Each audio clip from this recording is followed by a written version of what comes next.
So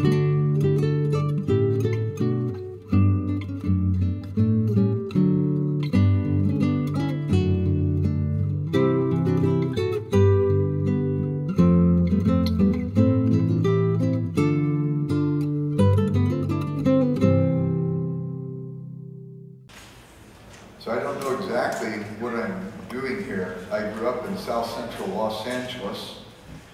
You'll have to take this completely by faith now, but I was an athlete then. And I had no academic interest whatsoever, but in staying eligible, and that's how I ended up in college. I became a Christian at the beginning of my freshman year, and I read through the Bible that year, and my mind woke up. And I was sharing with my friends how much they were loved by God. And I was sharing with them about the forgiveness of Christ, and they would ask questions I never thought of asking, like the problem of evil, and how do Christians know that Jesus is the only way, and how do we know the Bible is reliable? And I was curious. I hadn't asked those questions before, and I started reading books to try and find out answers for my friends. I would see C.S. Lewis's name pop up. And then finally, my older sister was teaching 5th grade kids. She was a Christian, and she was reading The Lion, the Witch, and the Wardrobe to them. She told me one night over dinner the plot of that book. I said, come on, there's books like this? I read through the Narnian Chronicles, and I was very interested. I ended up buying C.S. Lewis's autobiography, Surprised by Joy. I read that through, and that was the book that hooked me on Lewis, because he talked about the deep longings of the heart. And I knew the longings, and he gave me a vocabulary for my own soul. And I was reading him voraciously, and when I graduated from college, somebody said, you don't get an education in college. All you do is lay a foundation for an education. And commencement means you'll now commence your education. Pick an author who will take you places and make that author your life study. I think it's good advice. I don't think it has to be an author. It could be an artist, a composer, period of history, whatnot. I picked Lewis. I went on to seminary, and I had to write a master's thesis, and I knew I just wasn't going to be able to do it on the use of the optative mood in the book of Philemon. It wasn't going to hold me. So I thought maybe Lewis would do something for me. So I wrote it on Lewis, and I ended up pastoring, teaching for many of the years I was pastoring, and then went on and did my doctorate also on Lewis. And I thought, you know, at least Lewis will hold me through the process. I believe anybody who does a doctorate with a degree should get the degree plus 18 months free therapy. But Lewis, I'm still interested in it even after it's over. I find that he opens more than wardrobe doors, and he takes you places. And if you read him, he will take you to the Greek poets, he'll take you to the philosophers, he'll take you to Boethius. We heard a little bit about Boethius today. He gives 16 pages discussion to Boethius, and the discarded image said it was the most influential book in the Middle Ages. And most translated book, and anybody who was considered educated up to 200 years ago felt they had a working knowledge of Boethius. I'd never heard of it until I read that in Lewis, and I had to read Boethius.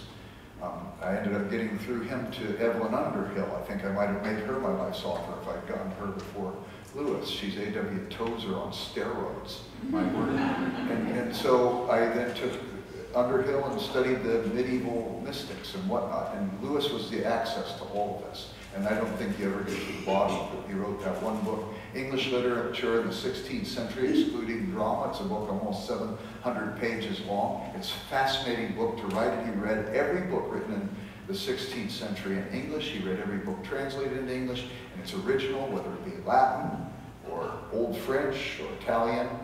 He'd read it in the original, then read it in translation so you could make a judgment about that. It's a fabulous, fabulous book. And you'll laugh your way through it because his winsomeness comes through on every page. So I owe him a great debt, but in my years of reading Lewis and studying him and teaching on him, I have found that there are some big ideas that emerge. Obviously, the one on longing is one that many of us connect with. He called it joy. He used a German word, Sehnsucht, or sweet desire, he would call it. That's huge in Lewis, but I think there are a couple of ideas even bigger, and we can find them stretching back even to his pre-Christian work, and I would like to talk about those briefly. And then I want to apply them. I want to see if we can apply them to think critically about Lewis, using some of his own thought as methodology to dissect something that he might have written, because there are some places where we would disagree with him as well. The first big idea is one that he captures in an essay he gave at Oxford University to the English faculty and students. It's called The English Syllabus, and he wrote in that lecture We have fulfilled our whole duty to you if we can help you see some given tract of reality. In other words, we can help you see the world that exists independent of your thoughts about it. And you can encounter that world. Later, when he writes an experiment criticism, he says in the epilogue of that book, in coming to understand anything, we must reject the facts as they are for us in favor of the facts as they are. Or he'll say also in his book on a grief observed after his wife died, I want God, not my idea of God. I want my neighbor, not my idea of my neighbor. I want myself, not my idea of myself. Lewis was an objectivist. It doesn't mean that he didn't believe in our subjectivity. He avoided subjectivism, where we project subjective interests on reality and try and shape reality to fit us, rather than adjust the scoliosis of our soul to the plumb line of reality. And Lewis's first big idea is he wants us to see the world as it is, not as we would have it be. And it's fascinating. As Chesterton said, the world will never starve for want of wonders, only for want of wonder. I think a place, too, where we begin to encounter this in Lewis, we see that he's always mediating faith through this understanding. Because this is a world made by God, so it's a revealed world. And it tells us something about him. And as Lewis writes about this, he says in the last sentence of an essay, Is Theology Poetry? I believe in Christianity as I believe the sun is risen. Not only because I see it, but because by it I see everything else. And one of the passages that helps me most in connecting with this idea of mediating faith through our understanding of the world that God has revealed himself through is a paragraph in the last book that he prepared for publication before he died. It was Letters to Malcolm, chiefly on prayer. In some ways it might be a sequel to the Screwtape Letters. The Screwtape Letters were one devil writing to another devil on how to tempt somebody. Lewis was going to write a sequel, one angel writing to another angel on how to elevate somebody, but he said, who could ever write the second book? We could write the first one, we can approximate the devilish, but how do we approximate the divine or the holy and so on? So he writes at the end of his life, though, one side of a fictitious correspondence between this one guy and his friend Malcolm. Chapter 17 of that book is one of my favorite passages in Lewis. I'm going to give you this paragraph, but before I do, I'm going to define a word for you. I define the word not to insult your intelligence. You probably already know it, but remember I was a PE major in college. It wasn't a word I was familiar with at all when I first encountered it. And it was the word coruscation. Coruscation. I didn't know what that word meant. It means a sudden flash of brightness. We could talk about lightning bugs or fireflies coruscating in the back garden on a humid summer evening. Or we could talk about lightning coruscating in the dark thunder clouds as they roll in our direction. So here's the paragraph. Gratitude exclaims very properly, how good of God to give me this. But adoration asks, what must that being be like whose far off and momentary coruscations are like this? One's mind runs back up the sunbeam to the sun.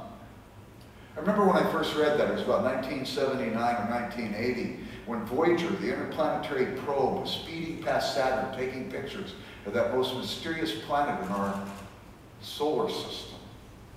I still have my Time magazine with those pictures, and I still have my National Geographic. I wanted to see that planet up close and personal. And they discovered at that time that Saturn, though we knew it had a network of rings, it had this one ring, the outer ring. It's called the F ring, and it's braided. It's braided, people. I know physicists. I have friends who are physicists. I say, why is it braided? I've heard 5 different explanations. Each explanation stands as a negation of the other 4. One day the physicists will tell us. They love to do stuff like this. But in the meantime, I say, wow, asking Lewis's question, what must God be like that he chose to braid the outer ring of Saturn? I shared it with a friend of mine. He says, yeah, Jerry, we don't know if he didn't just braid it for the picture. I think of ships that park themselves over depths of the Pacific Ocean, greater than the light of the sun can reach, and dangle cameras into those depths and take pictures of fish, neon bright. Why? Why? Can't be to attract a mate. There's no sight down there. How do even those fish get together at those depths? That's an interesting question in its own right. I grew up in Southern California. I always like to see palm trees silhouetted against an auburn sunset sky, or a mountain range. Now I live in the Midwest, a cornfield silhouetted against an auburn sunset sky. But there's beauty there if you would willingly distill it out. We could have lived on a dark planet and gotten word from on high there would be one sunset. We could have lined every west coast of every continent and island in our globe and regaled our progeny with the glory of that event, writing about it in our journals. But what must God be like that he has made our planet a perpetual kaleidoscope of sunrises and sunsets? We stand looking at it in awe with all the glorious hues, and we grieve as it passes and dissolves before our eyes. Don't worry, there will be another one. He is so liberal with his glory. One star twinkling in the night sky itself should be enough to awaken awe and wonder in every right feeling and heart and every right thinking mind. For God is so, again, liberal with his glory that he's glittered the night sky with stars and moons and shooting stars and comets. And I wish you could have been with me with the Wheaton College students when we were at our Northwoods campus up near Lake Superior. As this one night they came knocking on my cabin door and said, "Jerry, they're out." And we went out there and watched the northern lights and reds and blues and greens and whites pulsating and coruscating in the night sky, and responded the only way that we thought was right as we adjusted our hearts to the objectivity of that glory and beauty, and we sang hymns of praise to God throughout that evening. Wow! What must he be like that he made delicate things like butterflies, hummingbirds, peacock feathers? But Lewis is so honest in his scholarship, he will never let us stop there. He forces us to ask other kinds of questions. What must God be like that there are tsunamis in Japan, earthquakes in Haiti, AIDS babies born in Africa? Lewis is honest, but if you read The Way to Glory, he also says this: if our religion is objective, then we must never avert our eyes from those elements in it which seem puzzling or repellent. For it is precisely the puzzling and repellent that reveal what we do not yet know and need to know. And with that idea understood, there's an objective world that we find ourselves in, and we try to understand it as best we might. And it's full of wonder and woe. It leads us to the second big idea, and I would suggest to you this is actually the biggest idea in Lewis. I can take you to every one of his books and show you where he either writes about it, alludes to it, or says it explicitly. You'll even find it in his pre-Christian work. And the idea is this: reality is iconoclastic. Reality is iconoclastic. An iconoclast is a person who breaks idols. So I have an image of God, maybe. I read a great book. I went to Mark's Sunday school class. I heard something I'd never heard before. Maybe I heard a sermon or had a late night conversation with friends. And some of the pieces of the puzzle came together for me, and I saw and understood things about God I hadn't understood before. It took my breath away, but that image, helpful as it is, if I hold on to it too tightly, it will compete against my having a growing understanding of God. And God in his mercy always kicks out walls of the temples we build for him because he wants to give us more of himself. Lewis says in Surprised by Joy, God cares nothing about temples built, only about temples building. He is, we are becoming. Our understanding of him is dynamic. If it's a true understanding, it must be growing. It's an old idea. It's not just in Lewis, by the way. Baron von Hugel, an author, if you read Lewis, you'll hear him referring to him. You'll want to go read him in his letters to his niece, Gwendolyn Green, a good place to start with von Hugel. As he was doing spiritual direction with his niece, he says to her, beware of the first clarity. Press on to the second clarity and the third clarity. One of the poets that Lewis liked, Robert Browning, in his poem Rabbi Ben Ezra, all of you write down the name of that poem, especially if you're married, break it out on your anniversary every year. It's the one that starts, grow old along with me, the best is yet to be. Around lines 20, 22, somewhere in there, he says this: then welcome each rebuff that turns earth's smoothness rough. Welcome even the difficulty that helps you to see that the earth isn't smooth. It has texture, it has geography, it has peaks and valleys and complexities we never imagined. Welcome the things that help you to see it the way it is, rather than the way you have to have it be. Or Tennyson in his poem In Memoriam, as he worked out the grief of his best friend. Our little systems have their day, they have their day and cease to be. They are but broken lights of thee, and thou, O Lord, art more than they. Or how about Augustine in his Confessions? The house of my soul is too small. Enlarge it, Lord, that you might enter in. Or how about Stephen in Acts 7? He's charged about speaking against the temple. And he says, in essence, are you kidding me? When God first appeared to Abraham, our forefather, it was in Mesopotamia, hundreds of miles from where this temple is.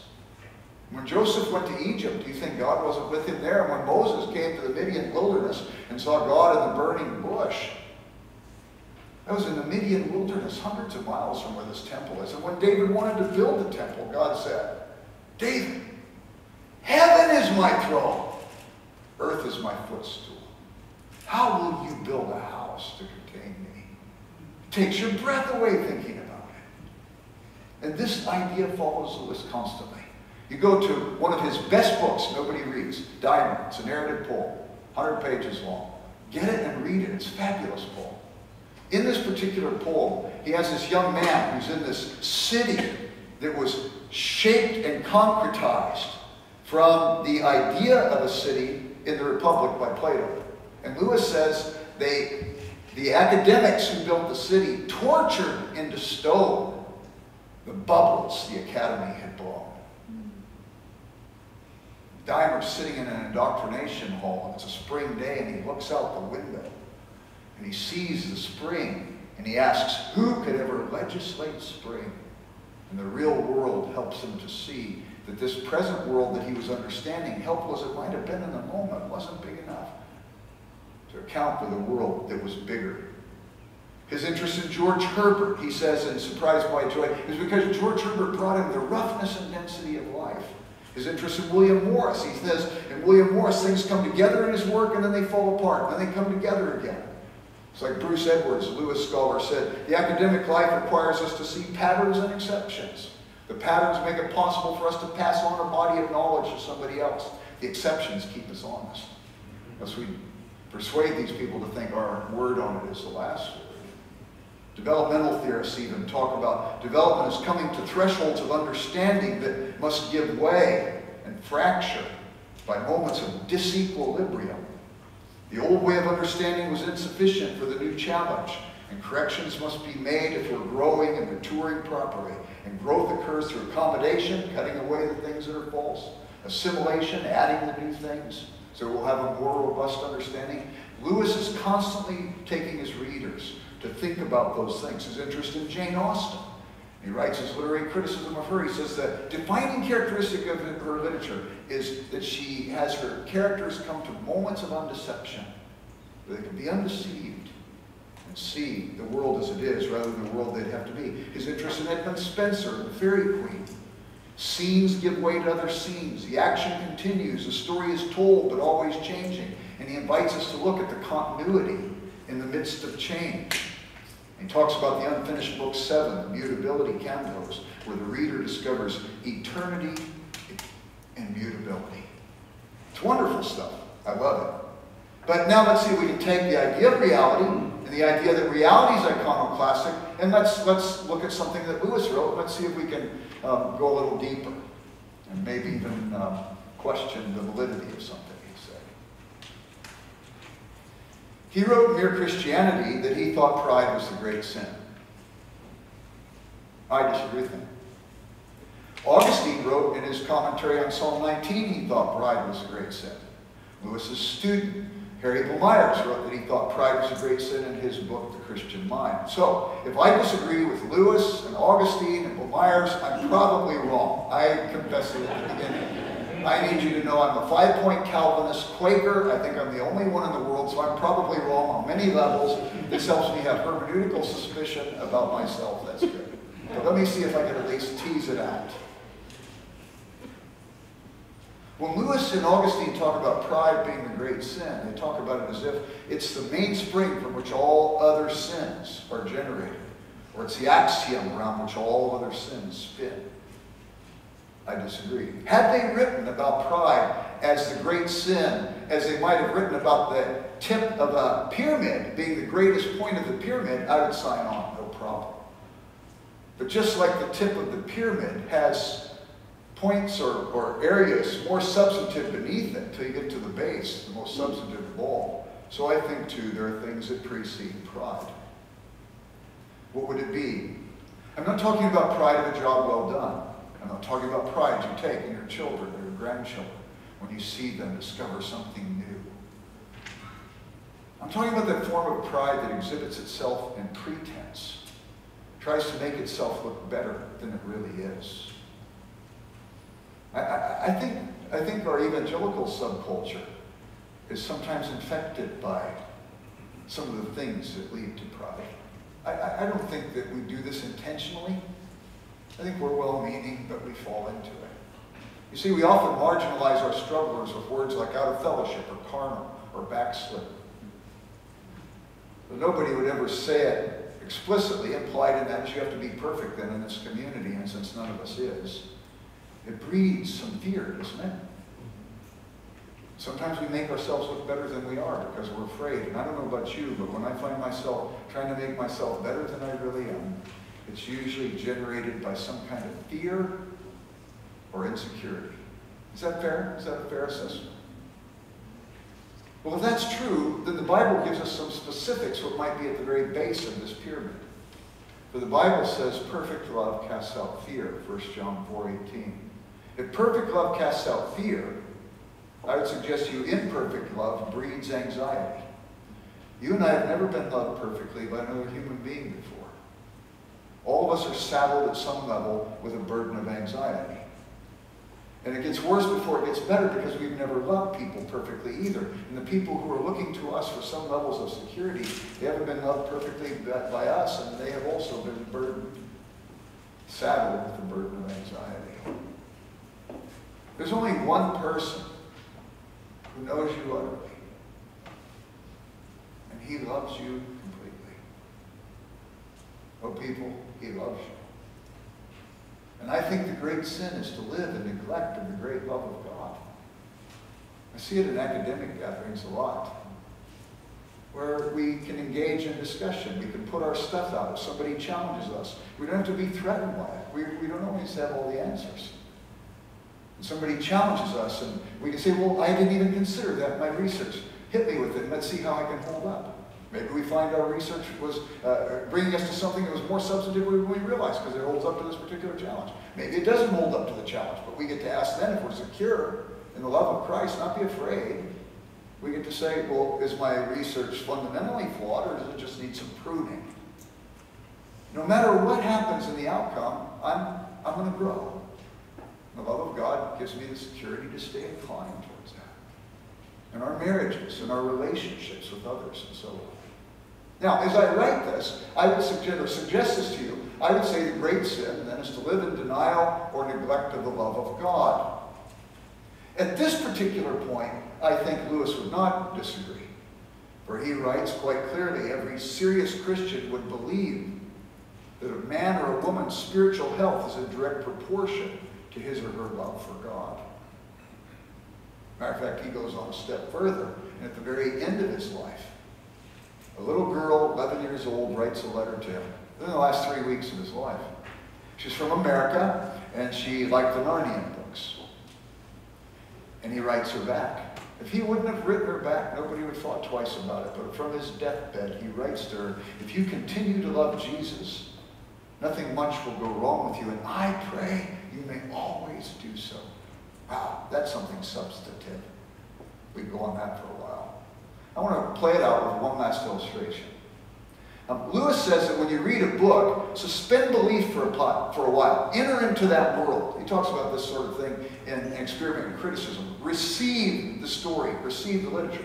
When I go to a movie, I try to do this. I'm a high T on the Myers-Briggs. I live in my head, and I'm trying to analyze everything, and Lewis is trying to say, no, don't analyze it right away. Enjoy it first, and then go back and analyze it. So if I go to a movie or I read a book and I find the tears starting to run, there must have been a real dam that had to be broken at that moment, because I usually live bottled up in my own head, you know.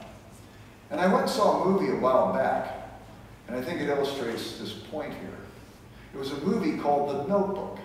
I saw it on an airplane. How many of you have seen The Notebook? Okay, quite a few of you. I don't know if I can recommend a movie I saw on an airplane because it might have been sanitized or something like that. But nevertheless, it's a movie that as I watched it, there came a point in the movie where I found myself weeping. And afterwards, I thought to myself, having received the story, let me go back and ask, why did that move me so deeply? The movie stars James Garner and Gina Rowlands. And it also stars Ryan Gosling and Rachel McAdams. I think it was their first movie, actually. And it's this old man, and he comes to this rest home, and he's going to read a book to this elderly lady, and the elderly lady's kind of standoffish, and the nurse says it's okay. He comes every day to read to you, and you get the impression it's a nice old guy who's retired and volunteers his time reading to people who have dementia. And the whole book is this old man reading the story to this old lady, and there are flashbacks to a young boy and a young girl who are obviously the subjects of the story. The young boy and the young girl live in a city somewhere in the south, a small, or actually not a city, a small town. The woman is actually from a big southern town, and she's gone to vacation with her family in the summer in this little lake village or lake town. And the young man and the young girl meet at that time, and everything seems to work against this relationship ever emerging. She comes from great wealth, he's poor. He likes literature, he likes Walt Whitman, he has a high school degree, but she has schooling in all the right schools. Her family is together, a little bit pretentious, but together. The boy's family is obviously fractured. We don't know why. The mother's never in the picture. We don't know if there was a divorce or a death, but there's obviously been some pain there. And while everything seems to count against this love story working, somehow it begins to emerge. But even at the end of the summer, when the summer romance seems to be coming to an end, the boy pledges through his tears to this young girl, through her tears, that he will continue to write to her. The mother hears this, and every day she intercepts the letters before her daughter can ever get them. The boy thinks, I don't know why she doesn't respond to me, and the girl thinks, I don't know why he's never written to me. And while everything seems to count against us, even World War II breaking out and separating them by more geography and time, somehow the relationship ends up working. And it's about this moment in the movie when you realize that it is the story of this old man and this old woman. He is reading to her their story while she has slipped in dementia and seems to forget. Towards the end of the movie, there's this one scene where they're sitting at a table eating dinner together. There's a candle burning on the table, there's a rose in a bud vase, there's a record player playing the music that had informed so much of their relationship, and the whole world is breaking in of the love of this man for this woman. And he finishes the story, and she says, that is the most beautiful story I have ever heard in my life. And it sounds so familiar. And at that moment, cognition comes across her face, and she says, it's our story, isn't it? He says, yes. She says, how much time do we have? He says, last time we had 5 minutes. She says, how are the children? That's a question a mother would ask, isn't it? They're fine, he says. They came by to see you today. She said, please tell them I said to say hello. He says, I will. And while the music is playing, he says, can we dance? She says, and they take each other in their arms and they dance across the floor. And as soon as she came into cognition, she falls out of cognition, finds herself in the eyes of a stranger, and starts screaming. And the orderlies have to come in to sedate her. And James Garner's character, when they're sedating his wife, is standing there, leaning against a wall, biting his knuckle, and weeping. And that's when I lost it. I said, why? What was it about? And it dawned on me, it's all of our story.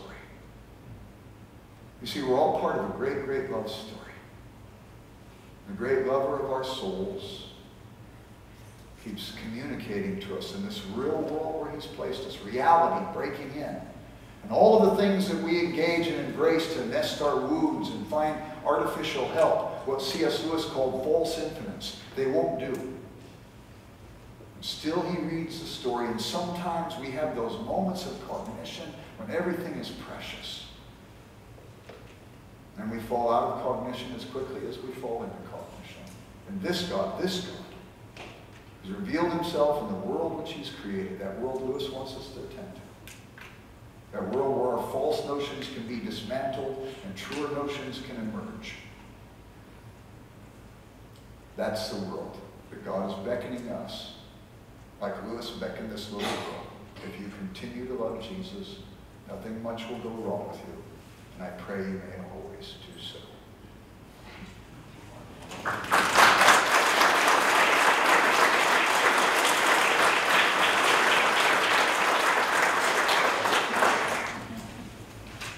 I'm going to be talking today about one of the 10 books that Lewis said most informed his vocational attitude and his philosophy of life, and that is George Herbert's The Temple, Sacred Poems, and Private Ejaculations.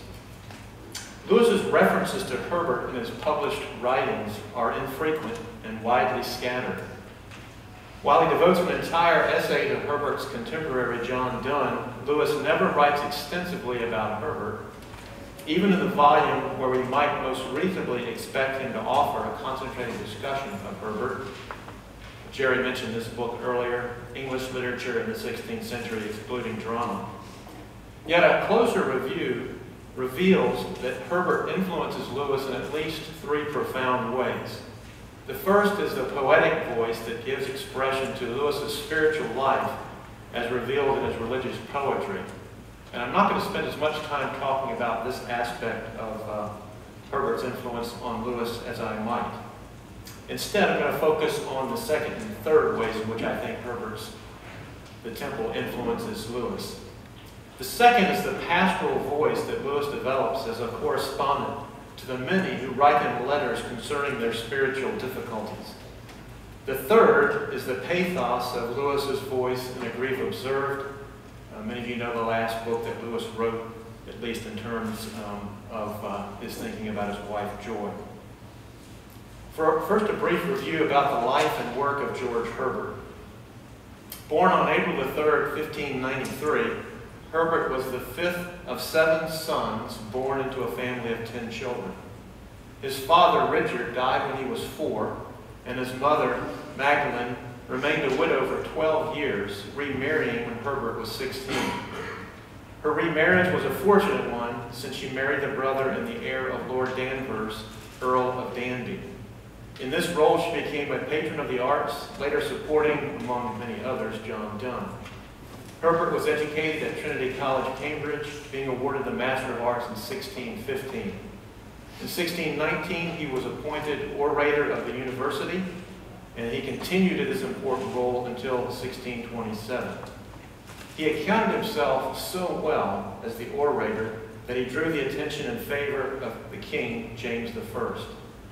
For a time, it appeared that Herbert would find an important post in the court of James. However, when the king died in 1625, so did any hopes Herbert might have regarding a royal appointment. Accordingly, he decided to enter into sacred orders, and in 1630 he assumed pastoral duties in the small country parish of Bemerton. His only volume of poetry, The Temple, was published shortly after his death in 1633. Herbert was not sure his poems were worth publishing, asking near his death that they be sent to his friend Nicholas Farrar. I'm just going to make sure the slides are working good. I pray deliver this little book to my dear brother Farrar, and tell him he shall find in it a picture of the many spiritual conflicts that have passed betwixt God and my soul, before I could subject mine to the will of Jesus my Master, in whose service I have now found perfect freedom. Desire him to read it, and then, if he can think it may turn to the advantage of any dejected poor soul, let it be made public. If not, let him burn it. For I and it are less than the least of God's mercies. Isaac Walton, Herbert's first biographer, writes that he lived and died like a saint, unspotted of the world, full of alms deeds, full of humility, and all the examples of a virtuous life. While some might fault Walton for hagiography, Herbert's saintly reputation was widely hailed. After his death, he was often referred to as Holy Mr. Herbert, and he influenced a number of 17th century poets, including Henry Vaughan and Thomas Traherne. Lewis's few references to the temple appear both in his letters and books.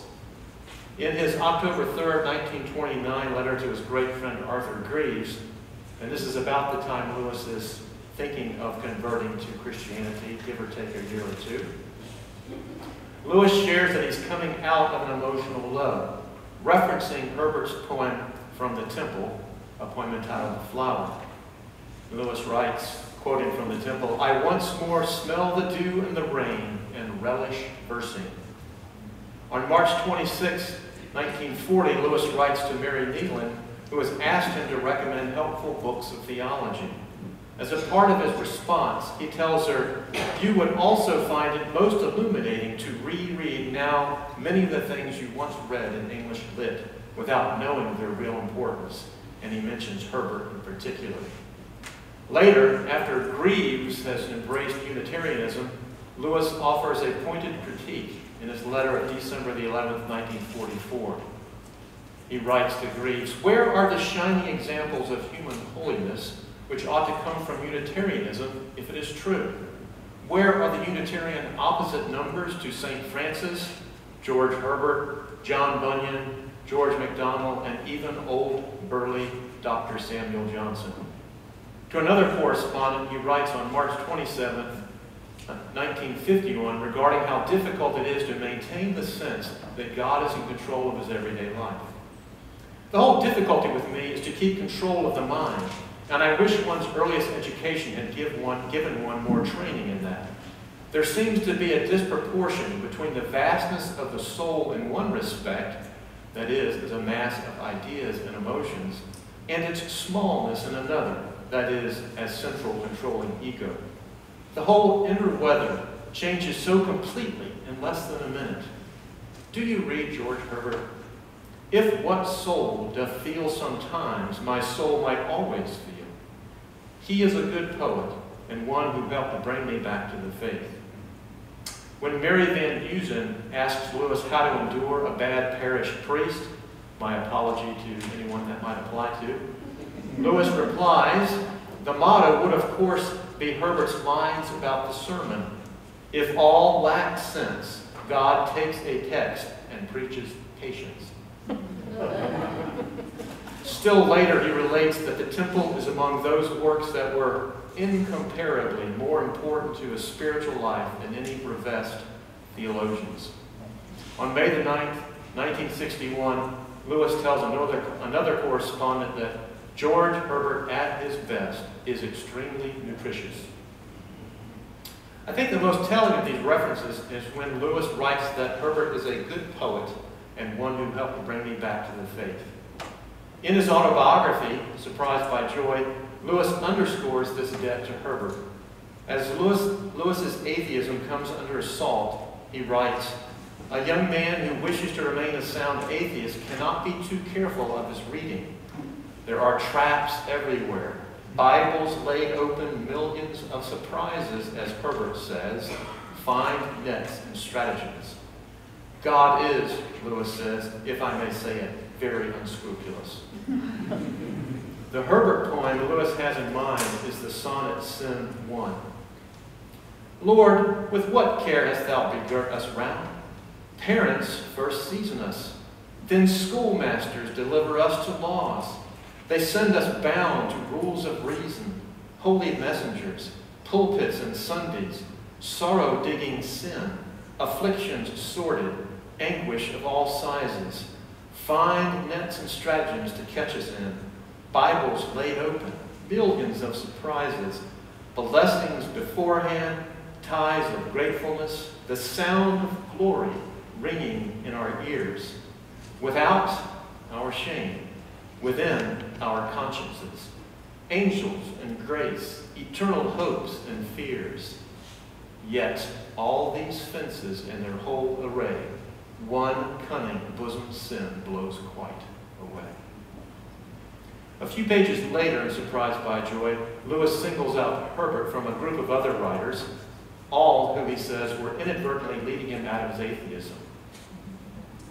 But the most alarming of all was George Herbert. Here was a man who seemed to me to excel all the authors I had ever read in conveying the very quality of life as we actually live it from moment to moment. But the wretched fellow, instead of doing it all directly, insisted on mediating it through what I would still have called the Christian mythology.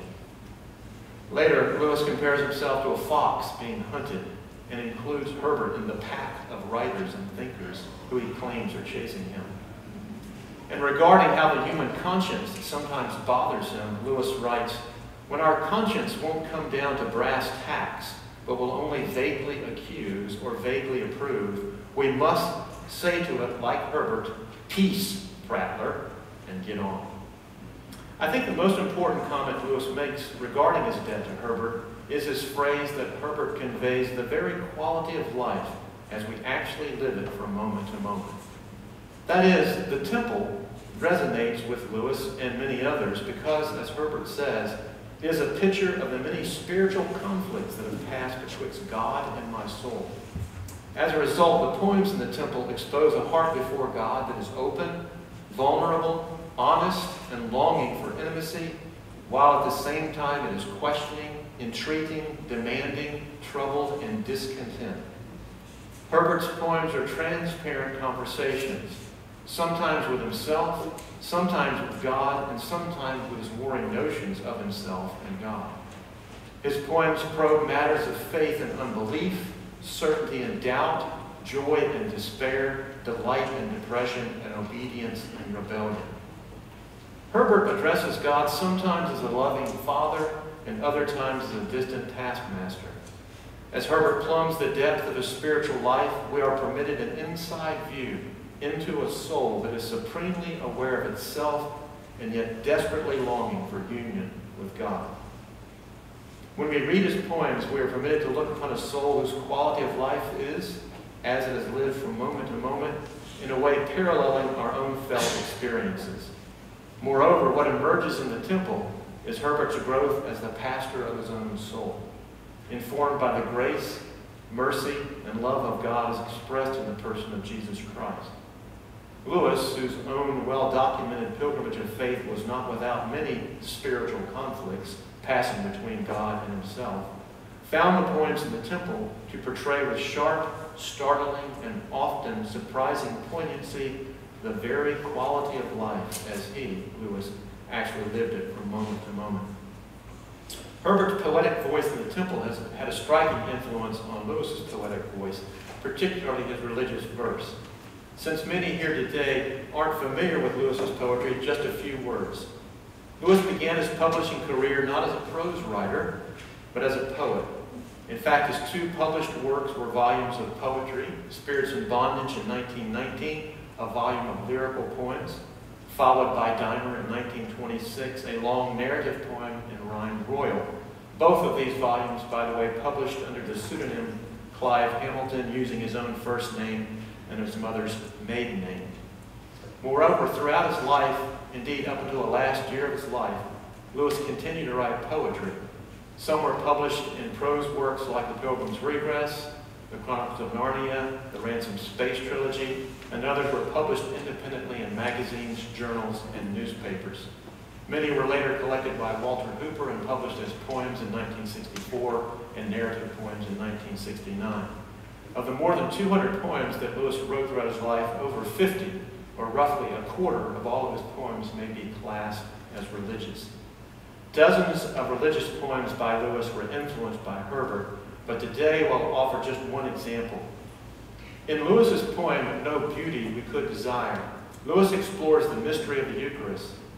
After admitting that he has tried to pursue God's scent in forests, stars, music, and poetry, all in his longing to be intimate with Christ, he finally turns to the appointed place where you pursue. When he does so, the elements of communion take on a mysterious beauty and resolve his search. Not in nature, not even in man, but in one particular man, with a date so tall, weighing so much, talking Aramaic, having learned to trade. Not in all food, not in all bread and wine, not, I mean, as my littleness requires, but this wine, this bread, no beauty could we desire. Herbert's poem, The Bunch of Grapes, also exploring the mystery of communion, may have influenced Lewis's poem.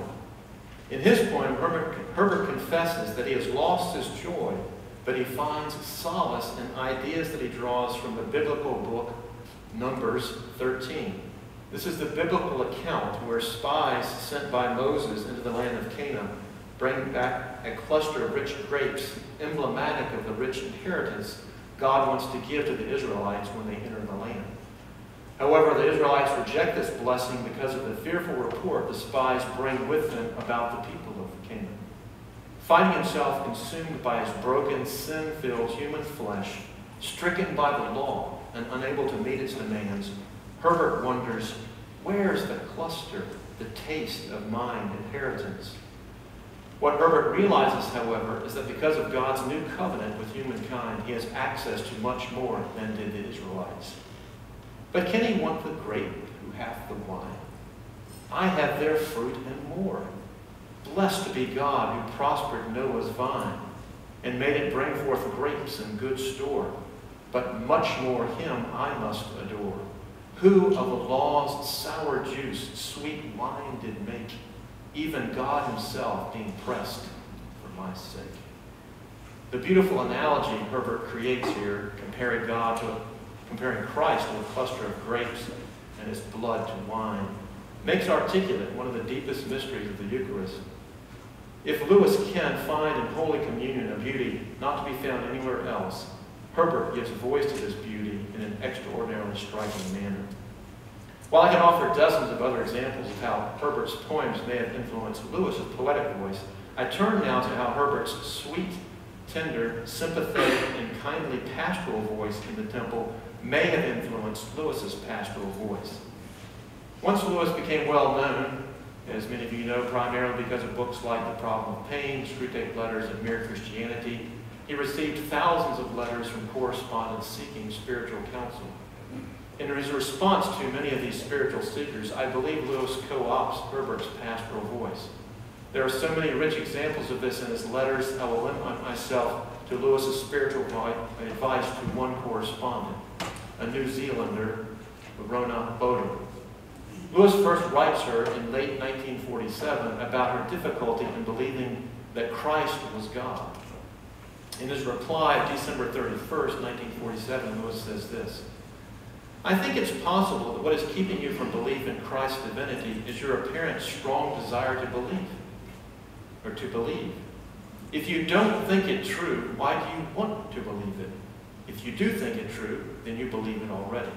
So I would recommend less anxiety about the whole question. You believe in God and trust him. Well, you can trust him about this. If you go on steadily praying and attempting to obey the best light he has given you, can you not rely on him to guide you in any further truth he wishes you to know? Or even if he leaves you all your life in doubt, can't you believe that he sees that is to be the best state for you?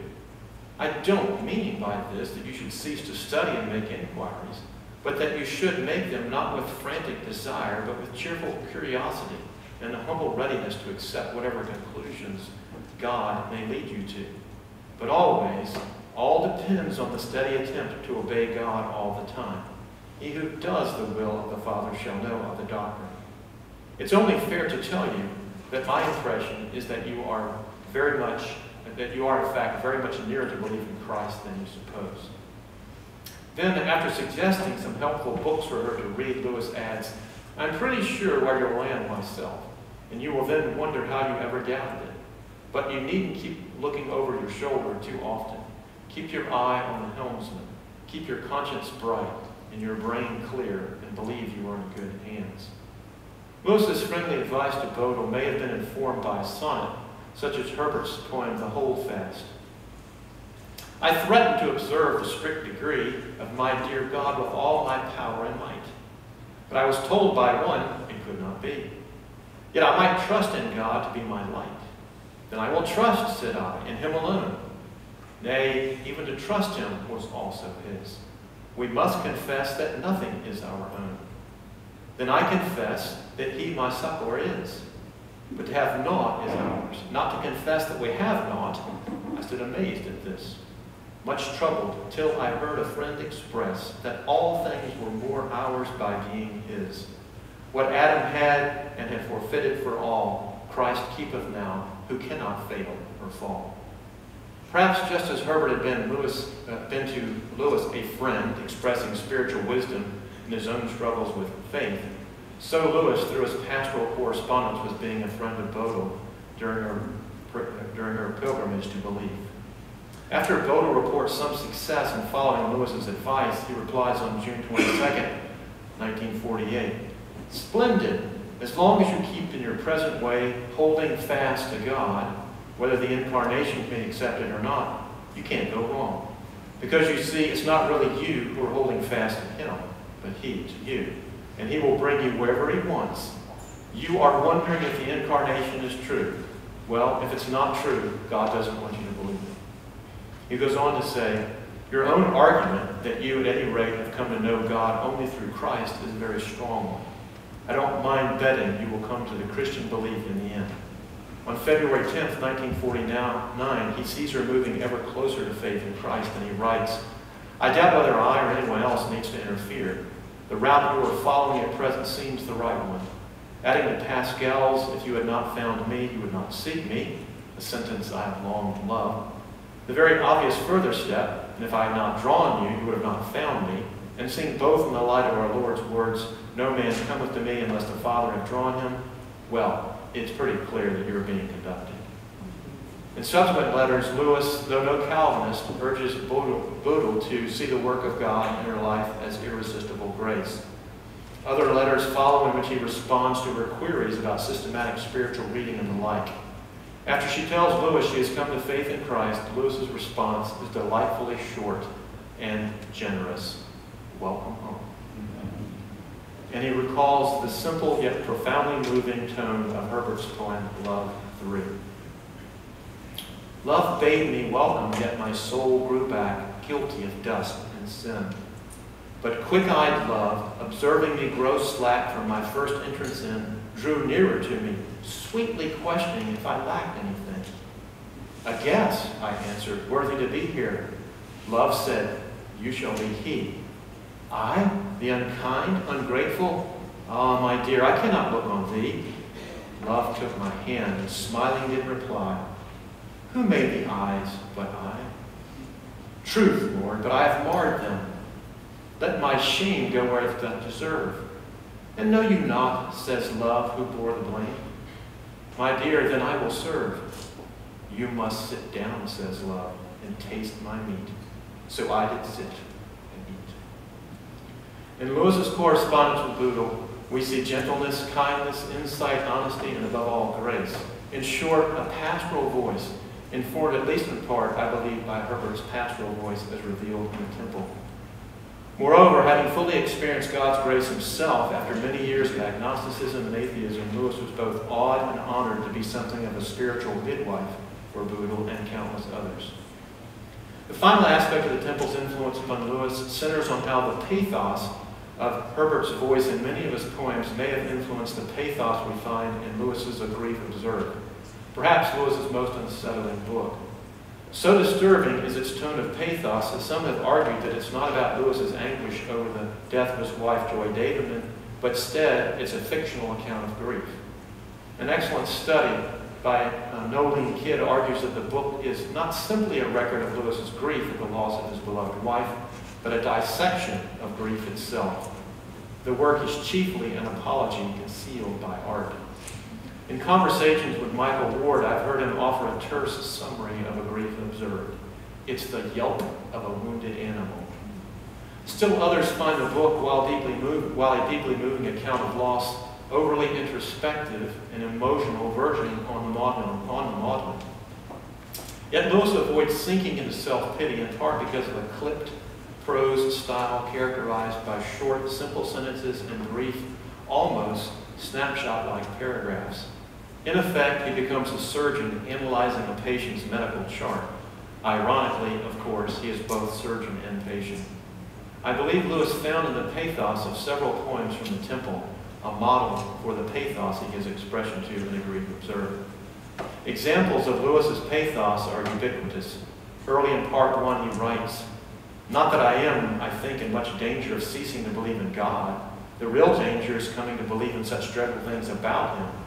The conclusion I dread is not, so there is no God after all, but so this is what God is really like. Deceive yourself no longer." Later in the same section, he notes, "Cancer and cancer and cancer, my mother, my father, my wife, I wonder who is next in the queue." One point from the temple that may have influenced the pathos of these reflections is affliction 4. "Broken in pieces all asunder, Lord, hunt me not, a thing forgot, a poor creature, now a wonder tortured in the space betwixt this world and that of grace.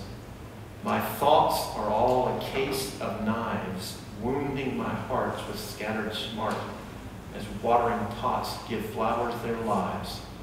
Nothing their fury can control, while they do wound and pink my soul." Both writers call into question the character of God. Is he really loving, caring, and compassionate? Or is he actually cruel, callous, and capricious? Both writers bear their raw emotions, hoping perhaps that by articulating their pain and grief they may find some relief. It's worth noting, however, that Herbert's pathos is different from Lewis's. While Lewis is specifically reacting violently to the loss of his wife, Herbert's pathos is more humble, less strident, and more interceding than is Lewis. Lewis comes near to cursing God and dying. Herbert, on the other hand, is more bewildered than blaspheming. Herbert's pathos is that of a lover longing to get nearer to his beloved. Lewis's pathos is that of an injured animal struggling to get out of the jaws of a trap. To use a metaphor Lewis would approve of, Herbert never puts God in the dock. Lewis puts God in the dock, and then he becomes the prosecuting attorney, packed jury, and prejudiced judge.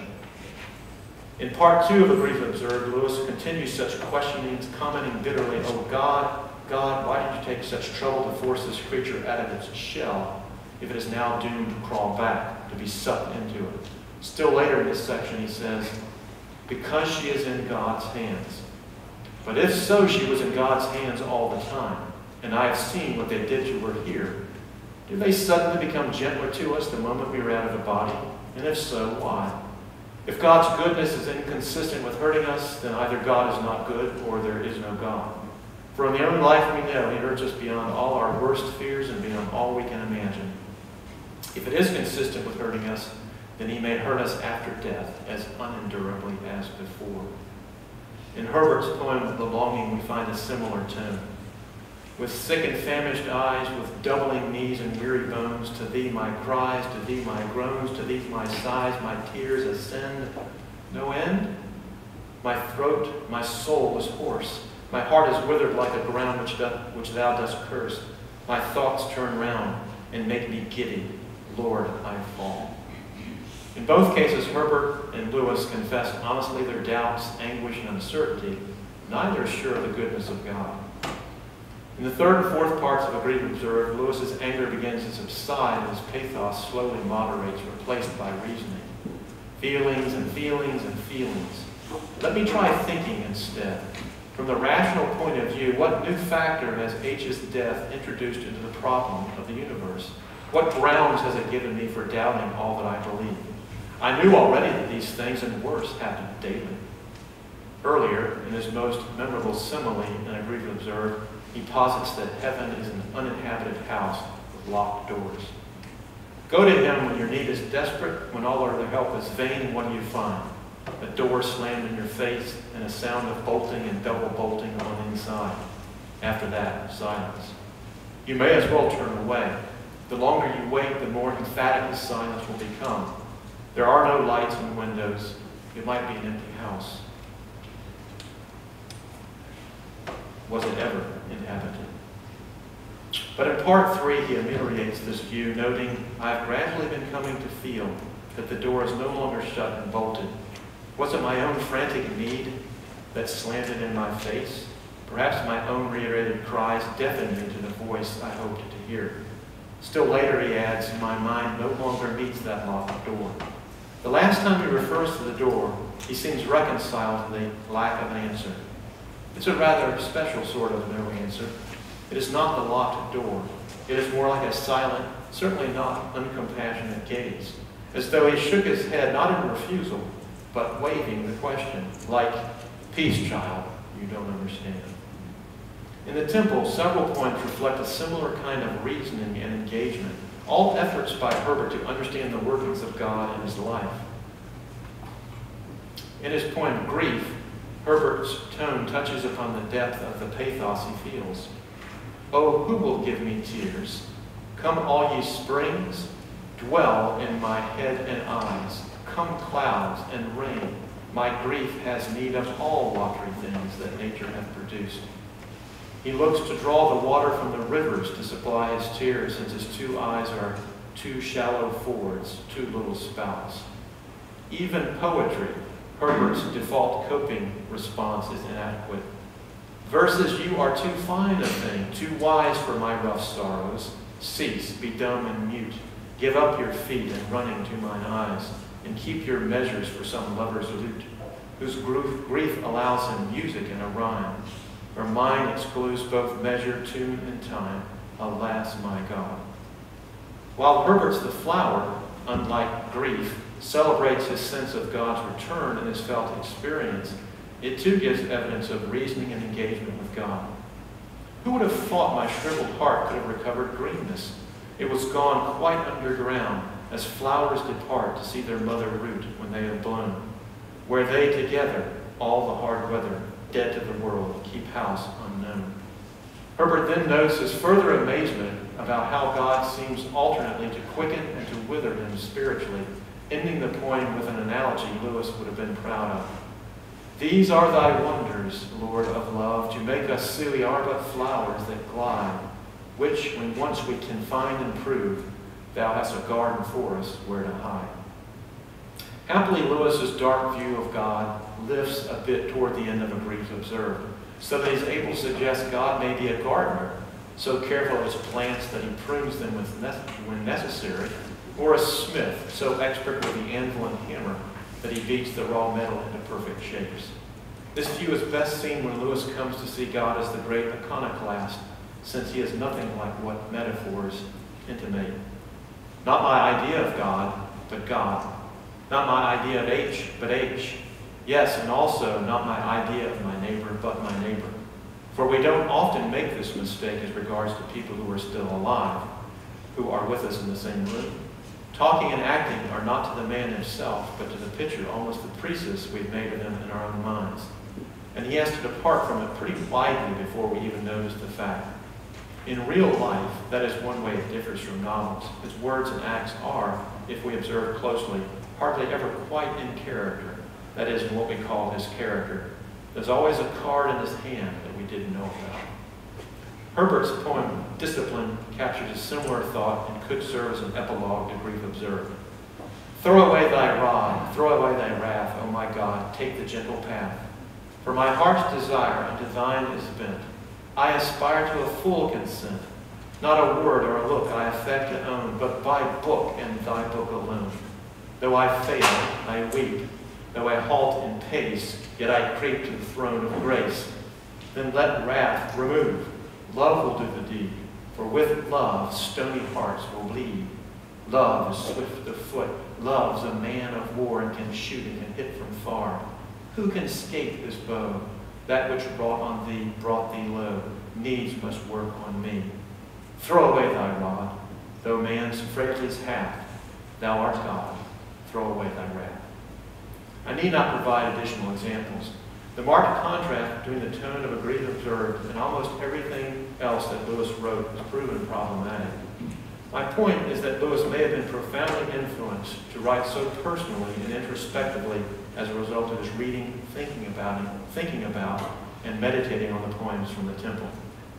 I've argued here that George Herbert's The Temple serves as one of the most important spiritual directors in the poems, letters, and late prose of C.S. Lewis. Lewis knew Herbert's poems and prose quite well and may have patterned his own work as a religious poet and pastoral correspondent on the 17th century country priest. When Herbert was about to enter sacred orders, a friend tried to dissuade him, arguing that such a vocation was too mean of an employment too much below his birth and the excellent abilities and endowments of his mind? Herbert replied, "It hath been formally judged that the domestic servants of the King of Heaven should be of the noblest families on earth.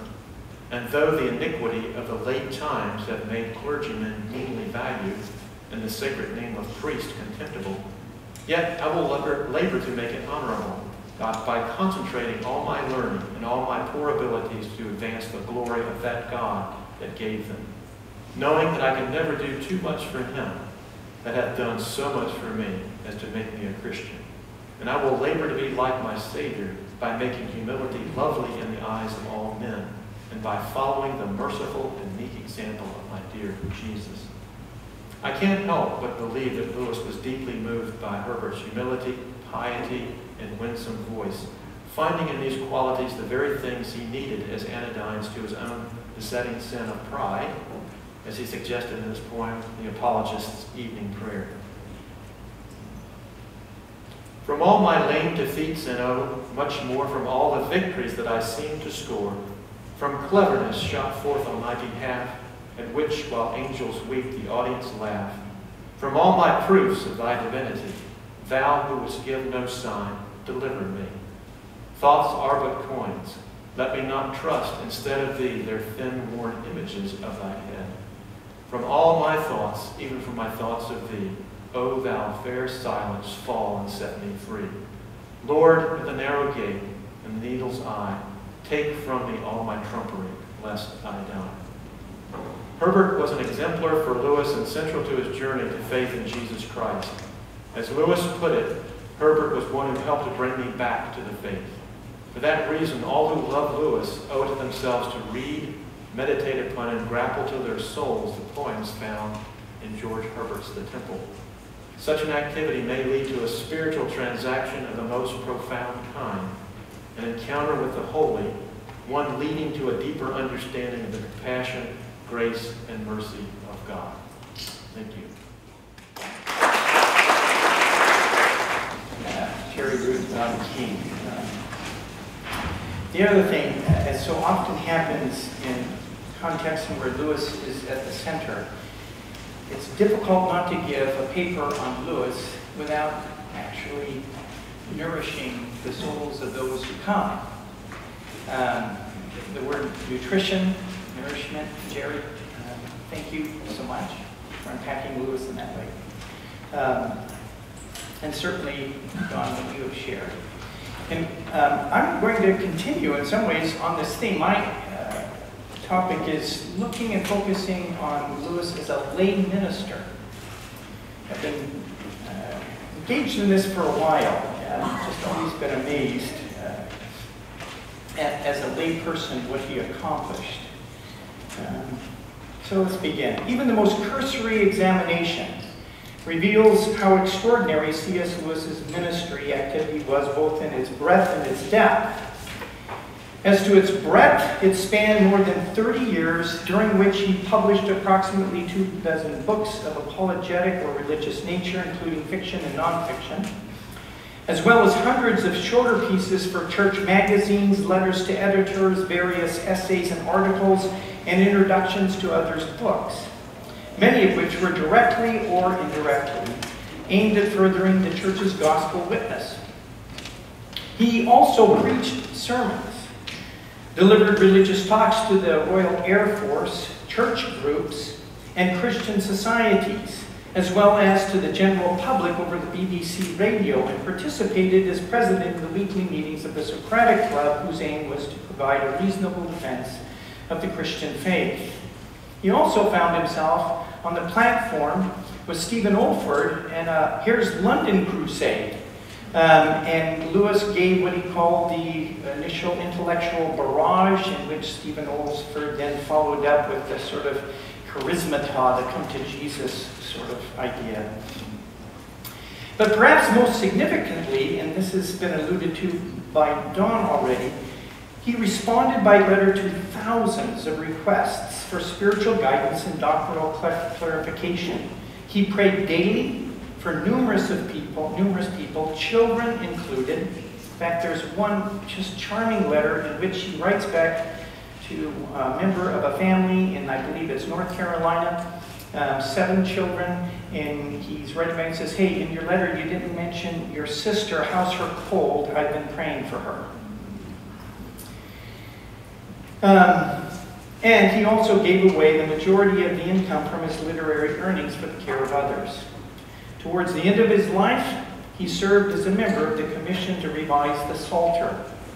Something he really didn't want to do, but was sort of stung into it as he felt his duty. Now, in her review of Lewis's book, Surprised by Joy, in Time and Tide, Dorothy L. Sayers had this to say.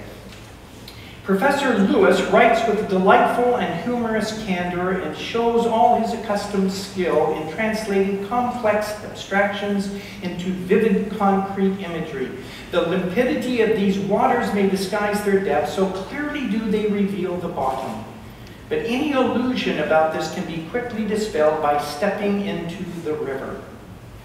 Another tribute given in 1946 by Professor D.M. Bailey, Dean of the Faculty of Divinity of the University of St. Andrews, on the occasion of awarding Lewis with an honorary degree of Doctorate of Divinity, reveals in a most compelling way the quality and depth of Lewis's ministry. And here I quote, "It is because he, Lewis, has made striking contributions to the literature of religion that he stands before us in a place of honor today.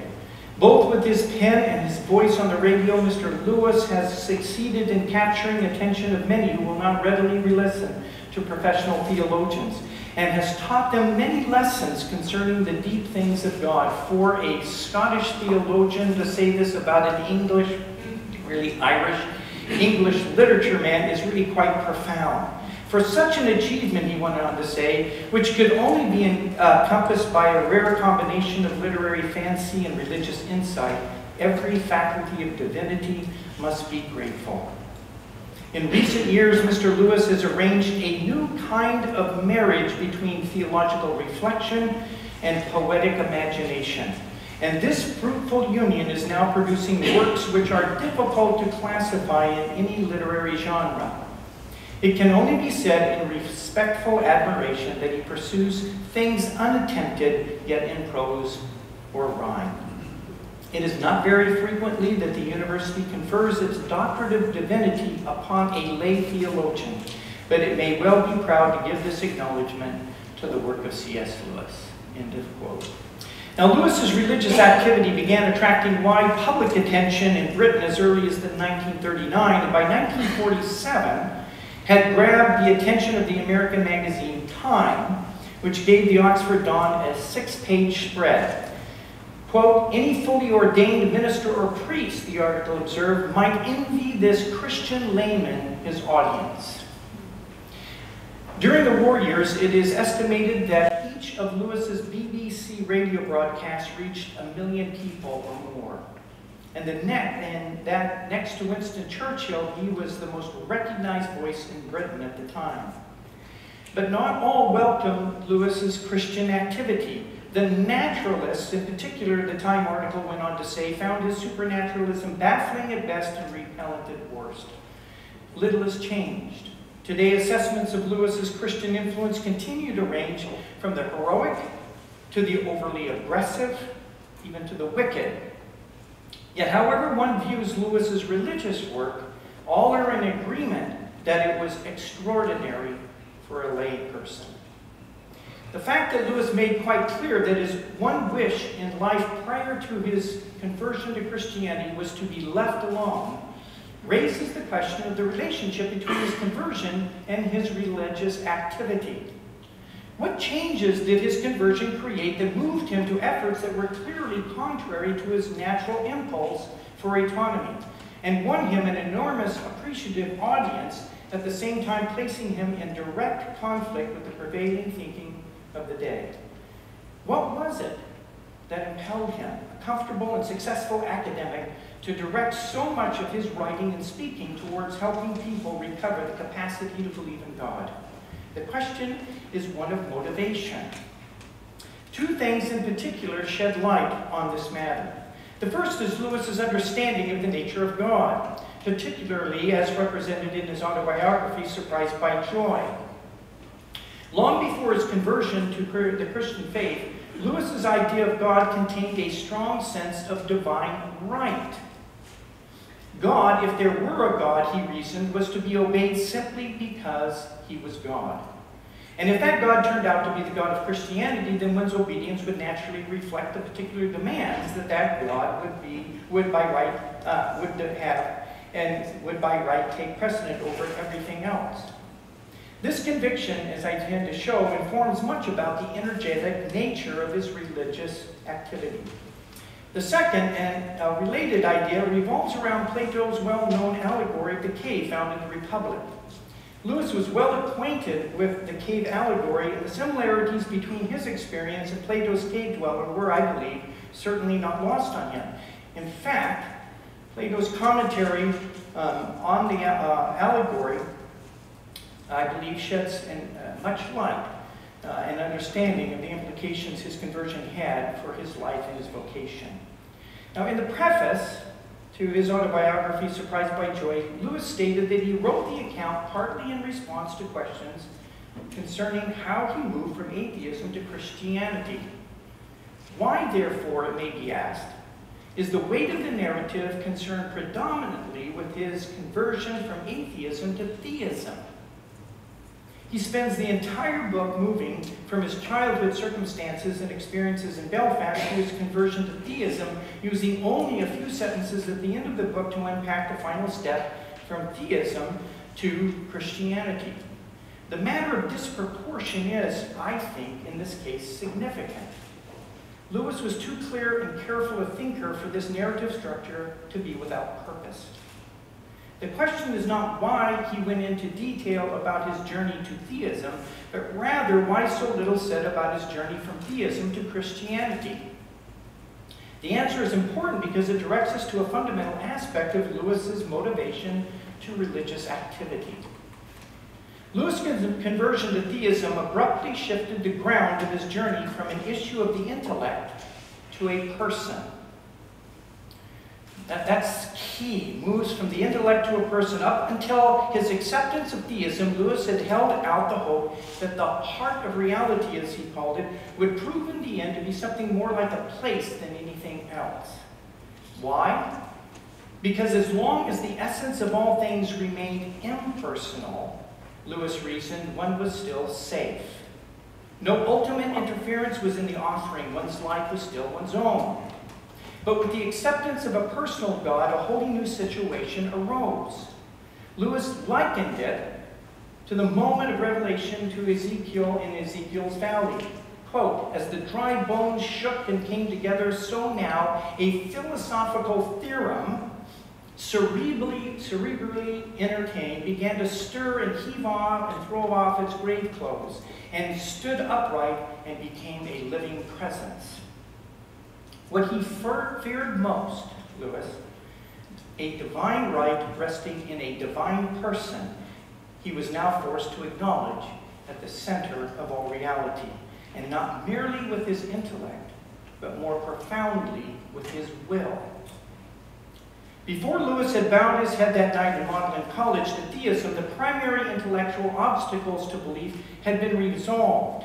The narration of the final step in his theistic conversion is caught up with the volitional barriers to belief, not rational objections to belief. The final act is a picture of the surrender of his will to another. The epigraph taken from George MacDonald that begins the chapter of his conversion, quote, the one principle of hell is I am my own, provides us with an unmistakable signal that his journey, which up to this point had been dominated by issues of the intellect, was to culminate with the decision of the will. Having become convinced that the center of reality was a person, Lewis was left with a choice, and he made it. He chose to move away from self-will to the will of another. Although he did not yet know who this divine person was, or what it would demand of him, his will was now captive to this tremendous presence, and he knew its demands would be non-negotiable. Anything, absolutely anything, could and would be required. Now, Lewis drives this point home as he begins the last chapter of his journey in Surprised by Joy. Stating that his theistic conversion was not a conversion to Christianity, but rather to a bald sort of theism, pure and simple, he goes on to clarify that the God to whom he had surrendered that night in modeling was thoroughly non-human and possessed none of the unique characteristics of the God of Christianity, certainly nothing approaching the doctrine of the Incarnation. And yet, though non-human, it was still a person. And that, said Lewis, changed everything. Starting with his upbringing in Northern Ireland, but more concretely through the gods of Asgard, and later through the notion of the absolute, he had been taught that a thing could be, quote, revered not for what it can do to us, but for what it is in itself, unquote. Now faced with the reality, that reality he bowed and accepted as true, that God's nature sanctions his commands. His nature sanctions his commands. Quote, to know God is to know that our obedience is due him. In his nature, his sovereignty de jure is revealed, end quote. From this point on in the narrative, that is between his conversion to theism and his conversion to Christianity, little more takes place. Both his intellect and his will were already captive and surrendered to God. The biggest change, Lewis tells us, is that after he became a theist, he began attending his parish church on Sundays and his college chapel during the week. He did this not because he believed in Christianity, but simply because, as he put it, he thought, quote, one ought to fly one's flag by some unmistakable sign, and, quote, in obedience to a sense of honor. Now this brings us back to the question of structure. A theory, a proposition, a doctrine, a school of thought can be unpacked, explained, defined, defended, illustrated. And he does this in most of the book. A person, on the other hand, does not lend itself so easily to such unpacking, and a divine person even less. Once the intellectual side of things had been sufficiently resolved, and what had been merely philosophical theorem cerebrally entertained had revealed itself as a living being, there was nothing left to do but realign one's will in direct accordance with that divine nature. But which God? The answer to this question was the last step and required the sorting out of what Lewis referred to as the perplexing multiplicity of religions. Lewis makes quick work of this aspect of the story in Surprised by Joy because much of the groundwork had taken place even before his theistic conversion. In short, it had to do with the connecting the pagan myth of the dying God with the Christian doctrine of the Incarnation. Here and here alone, it is claimed that what the human race had been dreaming of for a millennia had become a historical fact. Myth had entered into the primary story. The last piece of the puzzle had been found. Speaking of the Gospels, Lewis had concluded that if, quote, ever a myth had become fact, had been incarnated, it would be just like this, end quote. So what was left for the telling? Only to record his decision to accept and submit to what he had come to believe about the heart of reality. And he does this in 2 sentences. I was driven to the Whipsnade one sunny morning. When we set out, I did not believe that Jesus Christ is the Son of God. When we reached the zoo, I did. It is interesting to note here what Lewis says about this decision. Quote, as I drew near the conclusion, I felt a resistance almost as strong as my previous resistance to theism. As strong, but shorter-lived, for I understood it better. Every step I had taken from the absolute to spirit and from spirit to God had been a step toward the more concrete, the more imminent, the more compulsive. And here again, this volitional issue arises. At each step, one had less chance to call one's soul one's own. And for some of you who don't know, Lewis used to refer to God before, the Christian God, before he came to faith, as the great transcendental interferer. One who wanted to come in and sort you out, and Lewis didn't want anybody sorting him out. He said to accept the Incarnation was a further step in the same direction. Now, once that the intellectual issue had been resolved in favor of the gospel, the final step involved simply an acceptance of the divine authority made manifest in Jesus Christ. The God of his theistic conversion was now the God of the Christians, and he was now under orders to grow in the knowledge of God and in obedience to his will. The enormous implications of these two things on his life and for his vocation he was already painfully aware of. And in fact, it's really quite humorous as the narrative develops in Surprised by Joy. I mean, he almost becomes panic-stricken as he realizes he's probably going to lose this battle and lose, in a sense, his self-will. And he's just scurrying around trying to find places to insulate him from this transcendental interferer. It's really almost comical.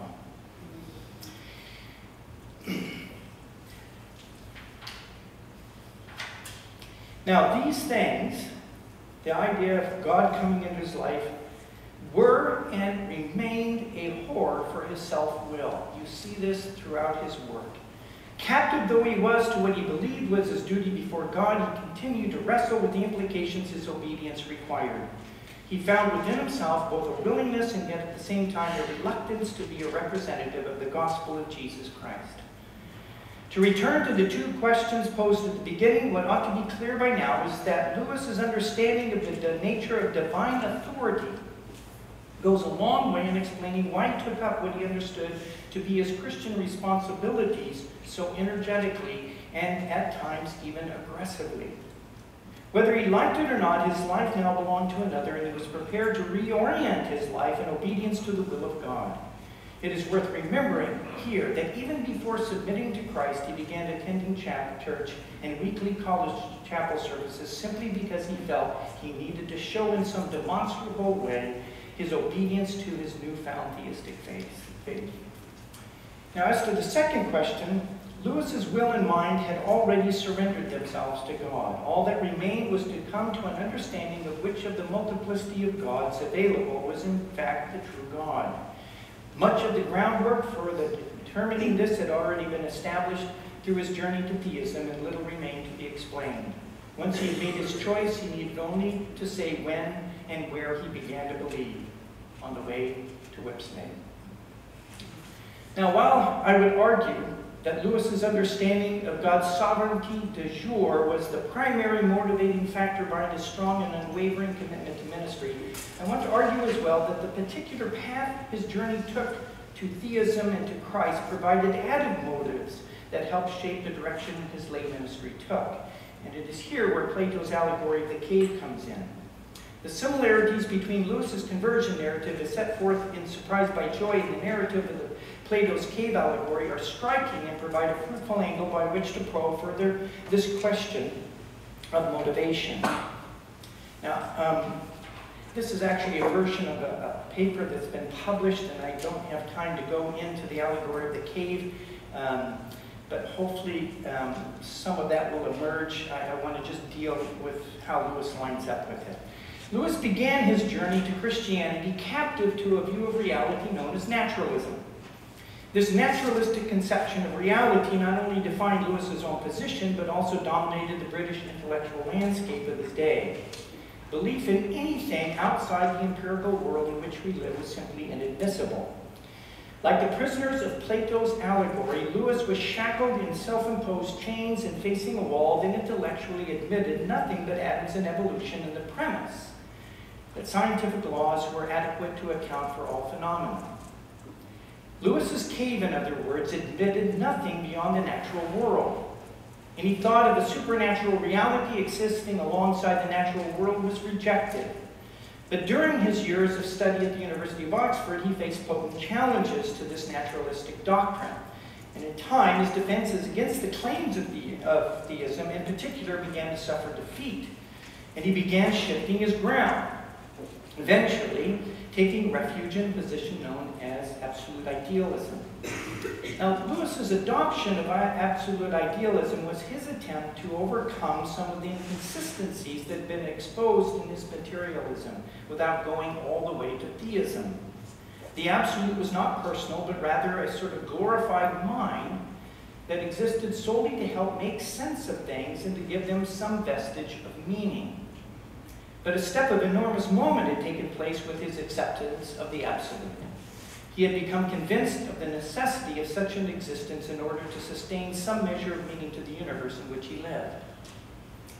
Now, this stage in Lewis's journey may be likened to the uncomfortable moment, and terribly uncomfortable if you read the allegory, when the Plato's prisoner is first unchained and forced to stand up and turn around and look at the artificial objects revealed by the fire. His inability to stop further movement up out of the cave is due to his concession to the absolute, which led him to his acceptance in 1930 of the belief that there was indeed a God. Now, by the way, Alister, I revised that in the past few weeks as a result of your biography. I had, as always, 1929, and thank you. He was then in his early 30s, and the parallels between his account of his conversion to theism and Plato's cave dweller are again most striking. In heightened prose, Lewis speaks of his sense of desperation at the thought of meeting a personal God, of his feeling of extreme discomfort, the horrible sensation of being under compulsion, the violent recoiling and the kicking and the struggling and resentment that accompanied the acute longing to escape. Moreover, Lewis's commitment to theism parallels the early stages of adjustment after the prisoner emerges from the cave, from the land of shadows into the real world that God had made. Although he's still blind to the true identity of the God to whom he had surrendered, he was now convinced that what he before thought to be the whole show, naturalism, was no longer tenable. There was more, much more, and that more was God. The moment of final adjustment for Lewis came a year later with his belief in Jesus Christ, a profession that not only placed him well outside the cave, but adjusted to the light of reality as defined by the God of the Christian faith. Now, Lewis is now come to the point in the cave narrative when Plato reveals that those who have escaped from the cave into clearer understanding of things are under obligation to return to the shadows, to the unfortunate souls whose lives remain captive to mere illusion, and to engage them with the aim of leading them out of darkness and up into the light of truth. As an educator, Lewis was familiar with the implications Plato's injunction was intended to have for his vocation. As a Christian, the sense of obligation and aim implied by Plato now took on new and profound implications. In fact, in short, Lewis found himself under obligation to return to the world of unbelief with the aim of converting souls to Christ. For Lewis, the primary motive, as we have seen, was obedience to God. Having come to faith in Jesus Christ, his obedience now took on a specificity that was informed by the Bible. Here, in the pages of the Bible, he learned that believers in Jesus Christ were called to do what they could to bring people to a knowledge of the truth as revealed in Jesus Christ. But Lewis's journey created other motives that reinforced the biblical injunctions to which he had surrendered. Reflective of the cave dweller's pity for the souls still imprisoned in the cave, Lewis's journey from atheism to Christianity had produced a burden for the souls who remained, as he now perceived them shackled to shadows of unbelief. And I don't have it. There's this wonderful quote about Dorothy Sayers' letter to Lewis saying, "You love souls, I don't." A recognition that there is what I, in another place, have said, Lewis's evangelical impulses. Preaching to a group of Oxford undergraduates in 1939 about the importance of education, even during a time of war, Lewis stated that one of the values of the learned life was the ability to help protect uneducated people from the anti-God thinking that pervaded the culture. Quote, "To be ignorant and simple now, not to be able to meet the enemies on their own grounds, would be to throw down our weapons and to betray our uneducated brethren who have, under God, no defense but us against the intellectual attacks of the heathen. Good philosophy must exist, if for no other reason, because bad philosophy needs to be answered. The cool intellect must work not only against cool intellect on the other side, but against the muddy heathen mysticisms which deny the intellect altogether." End of quote. Lewis believed he was under obligation to use his academic position and training in defiance of academic or contemporary academic protocol, to nurture and spread an intellectual and imaginative climate favorable to Christianity. Note, intellectual and imaginative. Having been freed himself, he worked through his fiction, critical works, essays, apologetics, speaking and preaching, and even his correspondence to assist in and encourage his audience to carefully think through the relationship between the Christian faith and true and reliable knowledge, and to transmit the understanding necessary to appropriate that knowledge wisely and virtuously. This burden for souls was given further impetus by the Christian doctrine of immortality, which taught the eternal value of each human soul. The work of his lay ministry now took on dimensions of an eternal significance, which Lewis took seriously. And I've dealt with this as well, but there's one thing I want to bring our attention to. In his essay, Man and Rabbits, Lewis pinpoints the revolutionary change the new perspective brought. And here's the quote. To the materialist, things like nations, classes, civilizations must be more important than individuals, because the individuals live only 70-odd years each, and the group may last centuries.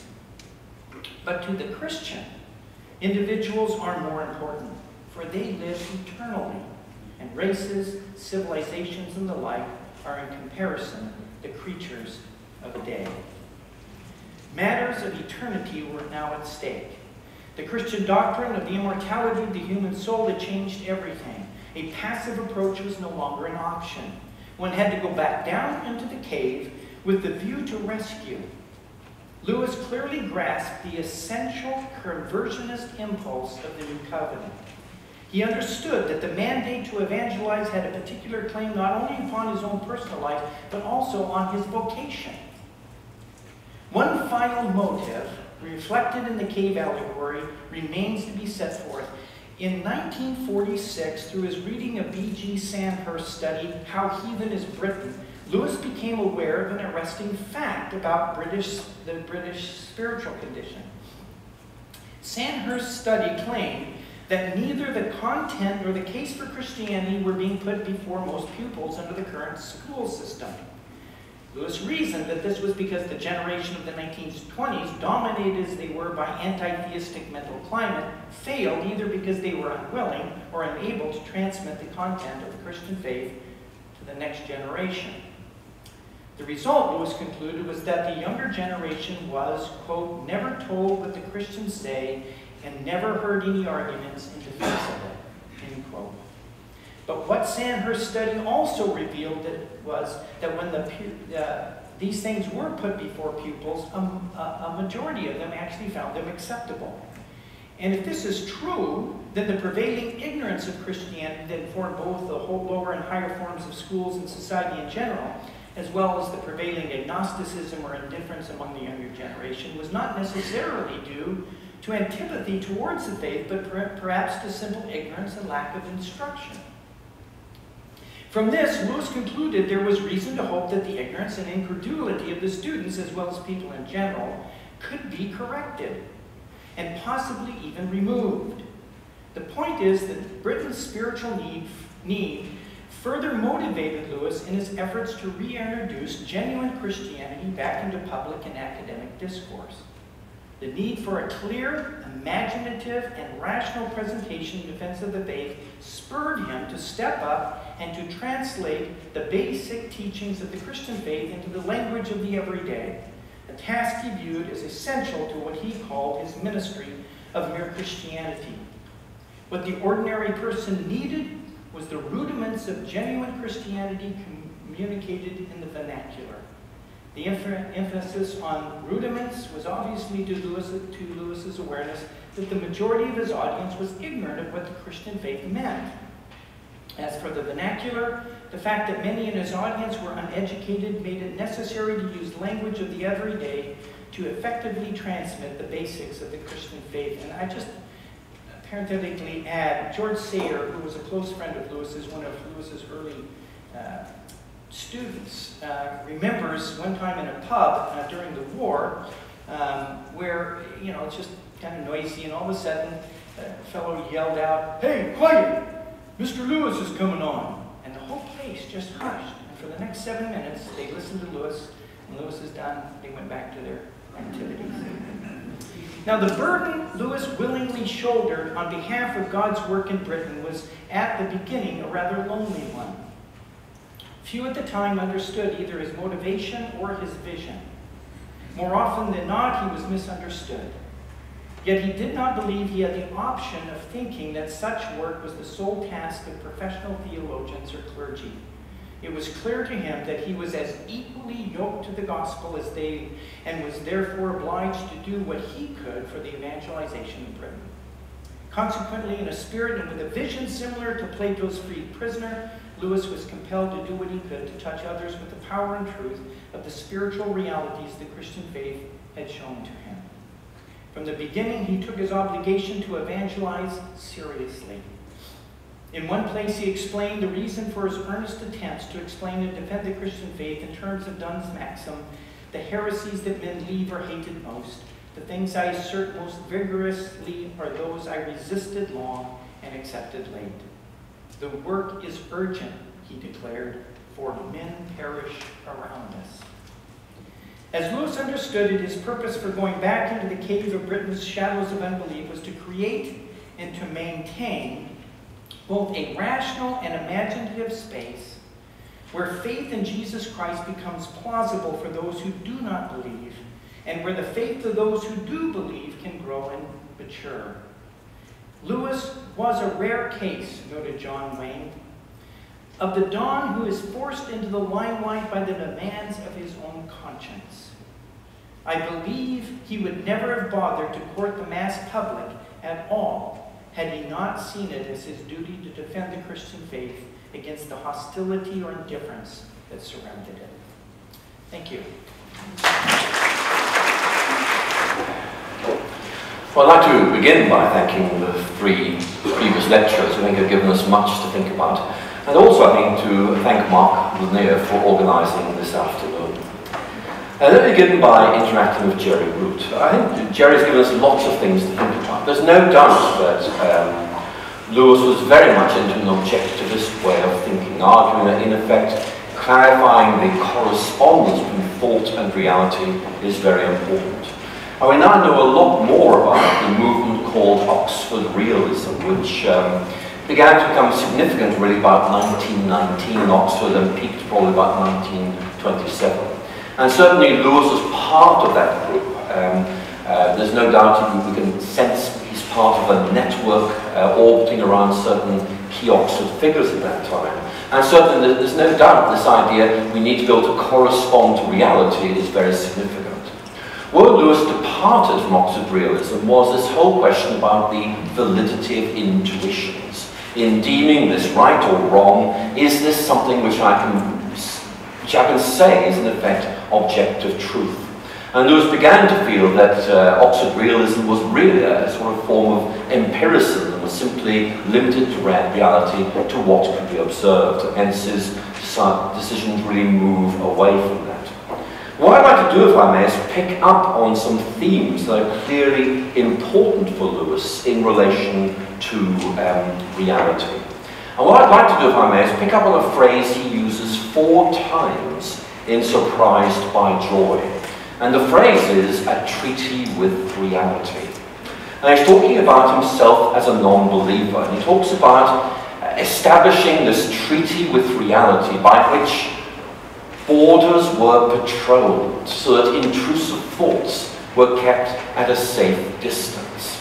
In other words, it's really a very nice formulation of something I'm sure we're all familiar with, which is that your theoretical pre-commitments in effect prevent you from seeing things as they really are, and hence there's nothing to challenge you because you rationalize what you observe in terms of what you believe. And Lewis, in effect, was talking really about locking himself into a particular mental way of thinking. And then in describing his conversion, he talks about the approach of one against whom no treaty could be made. In other words, the idea is the reality of God, in effect, challenged Lewis's preconceptions, and he was forced to bring his ideas into alignment with the reality that he encountered.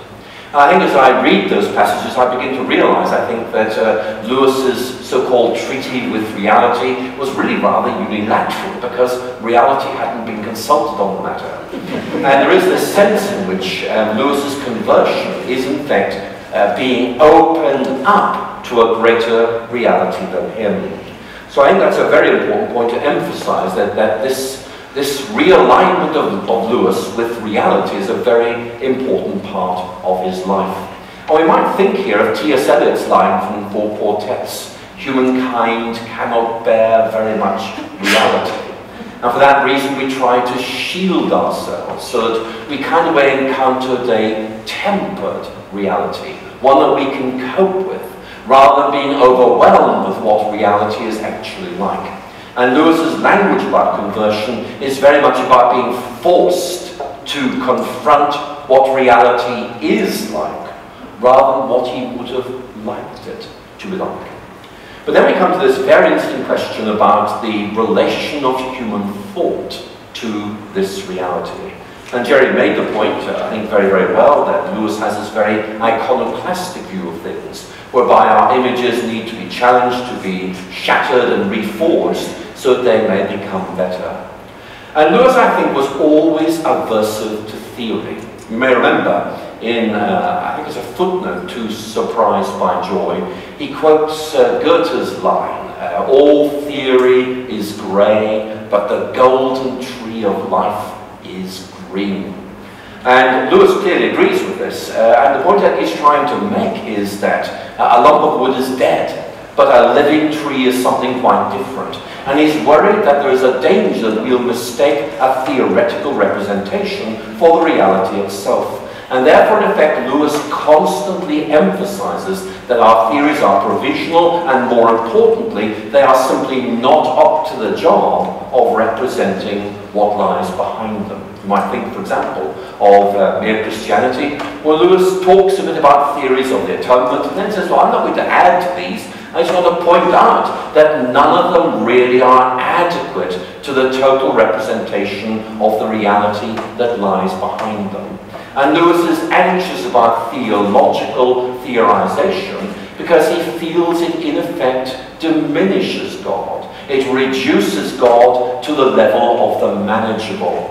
And at several points Lewis suggests that there is a danger that we will try to bring God down to our level, whereas in fact what we really ought to be allowed to happen is for God to help us to bring our thinking up to the level of his. And he makes that point in a very interesting letter to Paul Elmer Moore, talking about the Trinity. I think that is well worth looking at.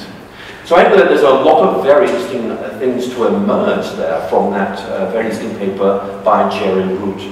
Talking about images, one of the themes that you find, particularly in Lewis's later writings, is the theme of liminality. I think this is actually a very appropriate theme to explore in this Byzantine chapel, where if you look behind me, you will see a visual expression of liminality. By that I mean we stand on the threshold of something that is much greater, which is intimated but not fully disclosed by what is around us, but nevertheless what lies beyond is something we can grasp to a certain extent, and it informs everything, just as this vision of the dwelling place of God being with men, and he will dwell with them, is very important for understanding the whole idea of the Christian hope and Christian worship. So that theme is there in Lewis. Let's move on and look at Don's very interesting paper on George Herbert. And I agree, I'm sure George Herbert has shaped Lewis. Indeed, I don't see how Lewis could avoid being shaped by Herbert. Owen Chadwick, formerly Professor of Ecclesiastical History at the University of Cambridge, was once reflecting on the nature of Anglican theology. Now, he was doing this for a number of reasons. One of them was his slight concern that there weren't actually all that many Anglican theologians. But he was reflecting that there seemed to be something distinct about the Church of England's approach to theology. Instead of doing systematic theology, he suggested, they really used poets to articulate theology. And he mentioned three, and you can guess, I think, who they are. John Donne, George Herbert, and of course, Traherne. And these are all people, he said, who in effect cast their vision of theology in poetic terms and I paraphrase him slightly, that's the way Anglicans like it. Now, he may or may not be right on this, but I do want to make the point that we do need to recognize Herbert is a special kind of theologian. There have been many writers, I think in the last 15 years, who have explored the relationship of George Herbert to the theology of the Reformation. Luther, Calvin, and one or two other figures, but primarily Luther and Calvin. And one of the points they make, I think, is really quite significant. That Herbert's genius lay not in the mere didactic repetition of the ideas of the Reformers, but rather their poetic transformation into verbal tropes that could captivate the imagination of their audiences. In other words, this is about an act of translation, not simply in terms of words, but in terms of form as well. So you're moving away from the rather propositional statements of Calvin's theology to an image-based way of presenting this, using poetry as a way of entrancing the soul by its verbal music and lodging both the images and the conceptual realities in people's worlds of experience.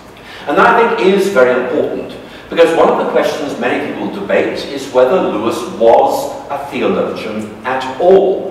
We're being reminded that Lewis was given an honorary DD by the University of St Andrews. Now I want to pause there and simply make the point, it was an honorary DD, Doctor of Divinity, not a D.Lit, a Doctor of Letters. In other words, the University of St Andrews recognized that whatever Lewis was doing, it was a kind of theology. And I would suggest that in some ways, Herbert, who I would personally regard both as a poet and a theologian, may give us some insight into how Lewis saw his task. Lewis talked much about the importance of translation, and we very often, I think, limit that simply to the translation of words. This word we substitute with this more familiar word. But actually, Lewis is also extremely good at the translation from one genre to another, and particularly in the imaginative transcription of the realities of Christian theology. And I wonder if he got that from Herbert. I wonder that for a number of reasons, and one of them, as Don was saying, is that he so clearly likes Herbert. And Herbert, I think, very often will give us a way of seeing things which I think lies behind Lewis's approach. Don quoted from a number of poems by Herbert. I will quote, if I may, just from one, his poem, The Elixir, in which Herbert is talking about the capacity of the Christian faith to transmute our vision of reality. A man who looks on glass, on it may stay his eye, or if he pleaseth through it pass, and then the heaven espy. And when you think about that, you can see that is something that Lewis actually does, because Herbert is articulating a double mode of vision. You can look at, you can look through. And what Herbert is doing, using the image here of a window, glass means something else in other poems, is to say, in effect, we can look at the window, or we can see it as opening up a broader vision, giving us a means by which we can see things which are otherwise obscured, for example, by walls. And certainly Lewis uses ocular images of this kind at several points. Looking at, looking along, the image of a sun illuminating a landscape, where in effect Christianity is not simply something you look at, but something which enables you to see something which really is there, but you otherwise don't really see as clearly as you might. And I wonder if he got that from Herbert. He might get from others, but nevertheless Herbert, I think, is a very satisfactory explanation of where he might have got those ideas from. So clearly lots of things there, I think, that need further exploration. Then we come to Chris's very interesting paper on Lewis as a lay minister. And I think it's very good to accentuate that fact that Lewis was a lay person. I am a very ordinary layman of the Church of England, he says, in a rather self-deprecating way.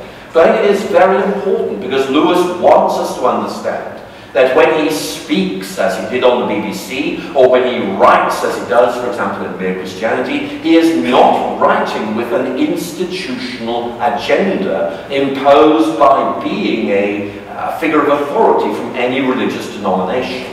He's writing simply as a lay Christian and makes it clear, although he is a member of the Church of England, he in effect wears that denominational allegiance rather lightly.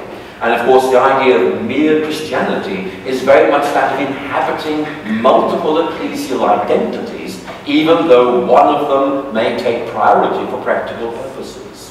So Lewis, I think, is emphasizing the fact, look, I have no power agendas here.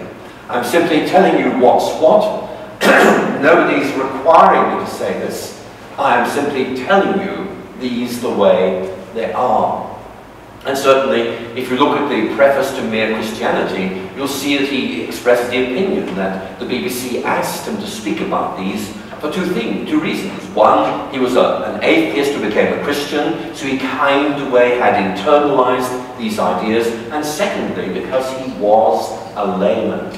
So for Lewis to be a layman was quite a good thing. And some of you may have read a recent essay by Michael Ward looking at Lewis's representation of the clergy in some of his novels. And for those who have read the essay, the clergy don't come out of this very well. So you have the impression that Lewis, in effect, was really convinced that the clergy of his day weren't really doing their job very well. And therefore he stepped into the breach, so to speak, in order to fill it with his own rather distinct, but as events proved, very popular approach to Christian doctrine. So I think that Chris is absolutely right to accentuate that side of things, and of course also to mention Dorothy L. Sayers alongside him. Oliver Quick, who was Professor of Divinity at Oxford in 1943, wrote to the Archbishop of Canterbury just saying, look, you realise we have two very good lay theologians and everyone's listening to them. They were, of course, C.S. Lewis and Dorothy L. Sayers. So Chris then moves on and looks at Surprised by Joy. And he makes a number, I think, very interesting points there. And I think rightly points out there are some problems in understanding Surprised by Joy. And I completely agree with them. Surprised by Joy is a deeply problematic book. Let me mention just two of the issues that emerge. Number one, let's cast your mind back to the personal heresy controversy of the 1930s and Lewis's emphatic declaration. You know, the artist, the author, is not a spectacle, someone we look at, but rather a set of spectacles through whom we look. In other words, we look at reality as they present it. They give us a way of focusing on reality. We don't look at them, we look through them to see reality. But an autobiography is about focusing personal attention on the writer. So why on earth is Lewis writing an autobiography when that actually seems to contradict his whole theory of what literature is all about? Now, answers can be given, but I want to say to you there is actually an issue there about the interaction of object and subject in Surprised by Joy. I think this becomes clear at a number of points. Lewis says that this is not a book like Augustine's Confessions. Having read both of those, I have to say I fail to see his point. Because in many ways, both the Confessions and Surprised by Joy are narratives of prevenient grace, in which there is the gradual approach of God to the subject reported by the object, and this interaction proves very, very complex, and both writers manage this in their slightly different ways. There's also a very significant emphasis in both those books on the importance of memory. Memory is not simply about retrieving the past, it's about almost like retracing the fingerprints of God on your personal journey, which leads you to faith, even though you had no idea God was directing you at the time. But there's also the very difficult question of what Lewis's envisaged audience for Surprised by Joy is. Now, normally when you read Lewis, you can work out quite quickly who he's pitching at. He uses certain modes of phrase, he adjusts his language, so you've got a pretty good idea. In the case of Surprised by Joy, the readership seems to be someone awfully like C.S. Lewis. Let me give you some examples. Lewis doesn't bother translating Greek. At one point he transliterates it, which is very kind of him. He doesn't bother translating his Latin. For example, there's a very famous quote from Virgil, Vis odor in canis, which actually is quite difficult to translate into English. He gives untranslated French, German, and Italian. He talks about the blue flower motif as if that's the most obvious thing in the world. He talks about Sehnsucht as if everyone knows what that is. And I'm obviously losing this, but I'll just keep going. And also he uses Oxford slang without explaining it. He says, this friend of mine was at the house, and of course if you're an Oxford person, you know he means Christchurch. If you aren't, then there ought to be a footnote, P.S., this means Christchurch, it's not there. You know, he really is pitching at a very difficult audience to identify. And my own view of this, for what it's worth, is that in effect Lewis is saying, if I'm going to bare my soul before you, then you're just going to have to come up to my level. There's a price to be paid for this exposure. And I like the way in which Chris moved on to talk about Plato's cave. Because there's no doubt that some of the themes we find in Plato's narrative are there in Lewis. Chris picked up one theme. The theme I think is really significant is Plato's idea of the synopticon. The synopticon. The synopticon is in effect a privileged standpoint from which you see things as they really are. And Plato links this with the imagery of light, it's very true, but that the really important thing is that you are given a position from which you are able to see things as they really are, in their fullness. And the occupation of that privileged position of vision is really significant.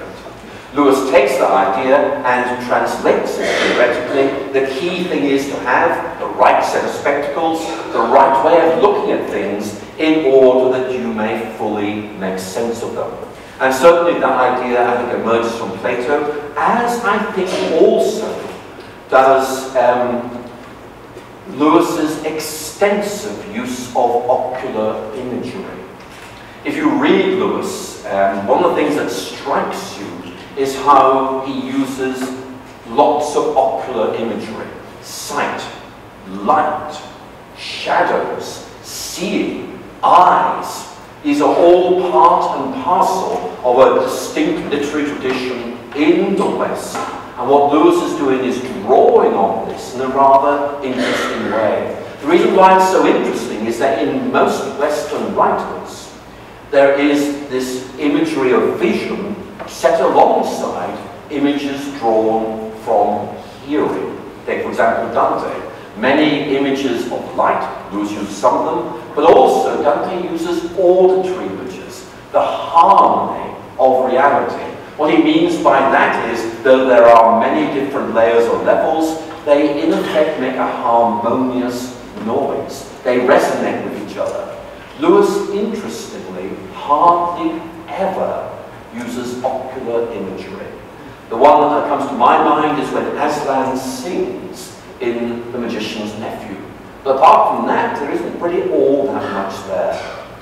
So it seems to me there's some very interesting things that could be explored there. And standing back in many ways, I think it does help us understand why Lewis's emphasis on seeing things rightly, seeing things as they really are, this idea, going back to Jerry's paper, of undeception, is really terribly important. And Lewis, I think, certainly concedes that there are shadow layers, and I think that is an important point to make. But nevertheless, his sense is that when you stand in the right place, that is to say, synoptically, you are able to see things as they really are. And for Lewis, that right place is the foundation provided by a Christian, not just a theistic, a Christian vision of God. But finally, let me just end with one more point. The work we've perhaps talked about most this afternoon has been a grief observed.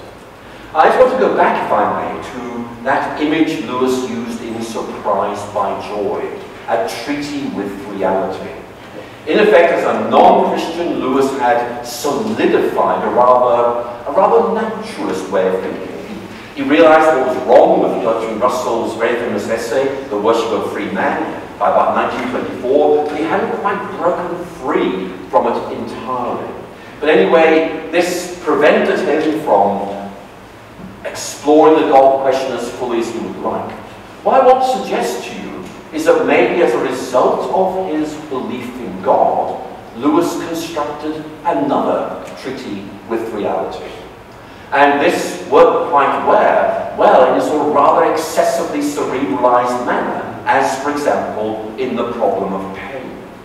And those of you who've read this will note that Lewis tends to treat pain there as a kind of intellectual puzzle. You know, there's pain, there's God. Hey, how do we sort that one out? And that very famous letter which he says, look, to engage with this question, we don't need to have suffered pain at all. And then, you know, a grief observed, which is very much about raw emotions. How do we explain the clear rawness of Lewis's analysis, especially towards the beginning of that book? Might it be that his new treaty of reality is taking a bit of a battering here? Because although it's a Christian, it's still a bit too cerebral. And he hasn't quite worked out how to accommodate the reality of suffering. He's treating suffering simply as an idea. Yes, God's a reality, suffering is just an idea. What happens when you experience suffering as a reality itself? Now, those who've seen the charming movie Shadowlands will know that Lewis and his single stepson go traipsing off to visit the Golden Valley in Herefordshire, and Lewis apparently articulating a humanist worldview as a result of all this. But in reality, I think Lewis returned to faith, but with a deepened appreciation of the capacity of the Christian faith to deal with suffering as reality rather than just idea.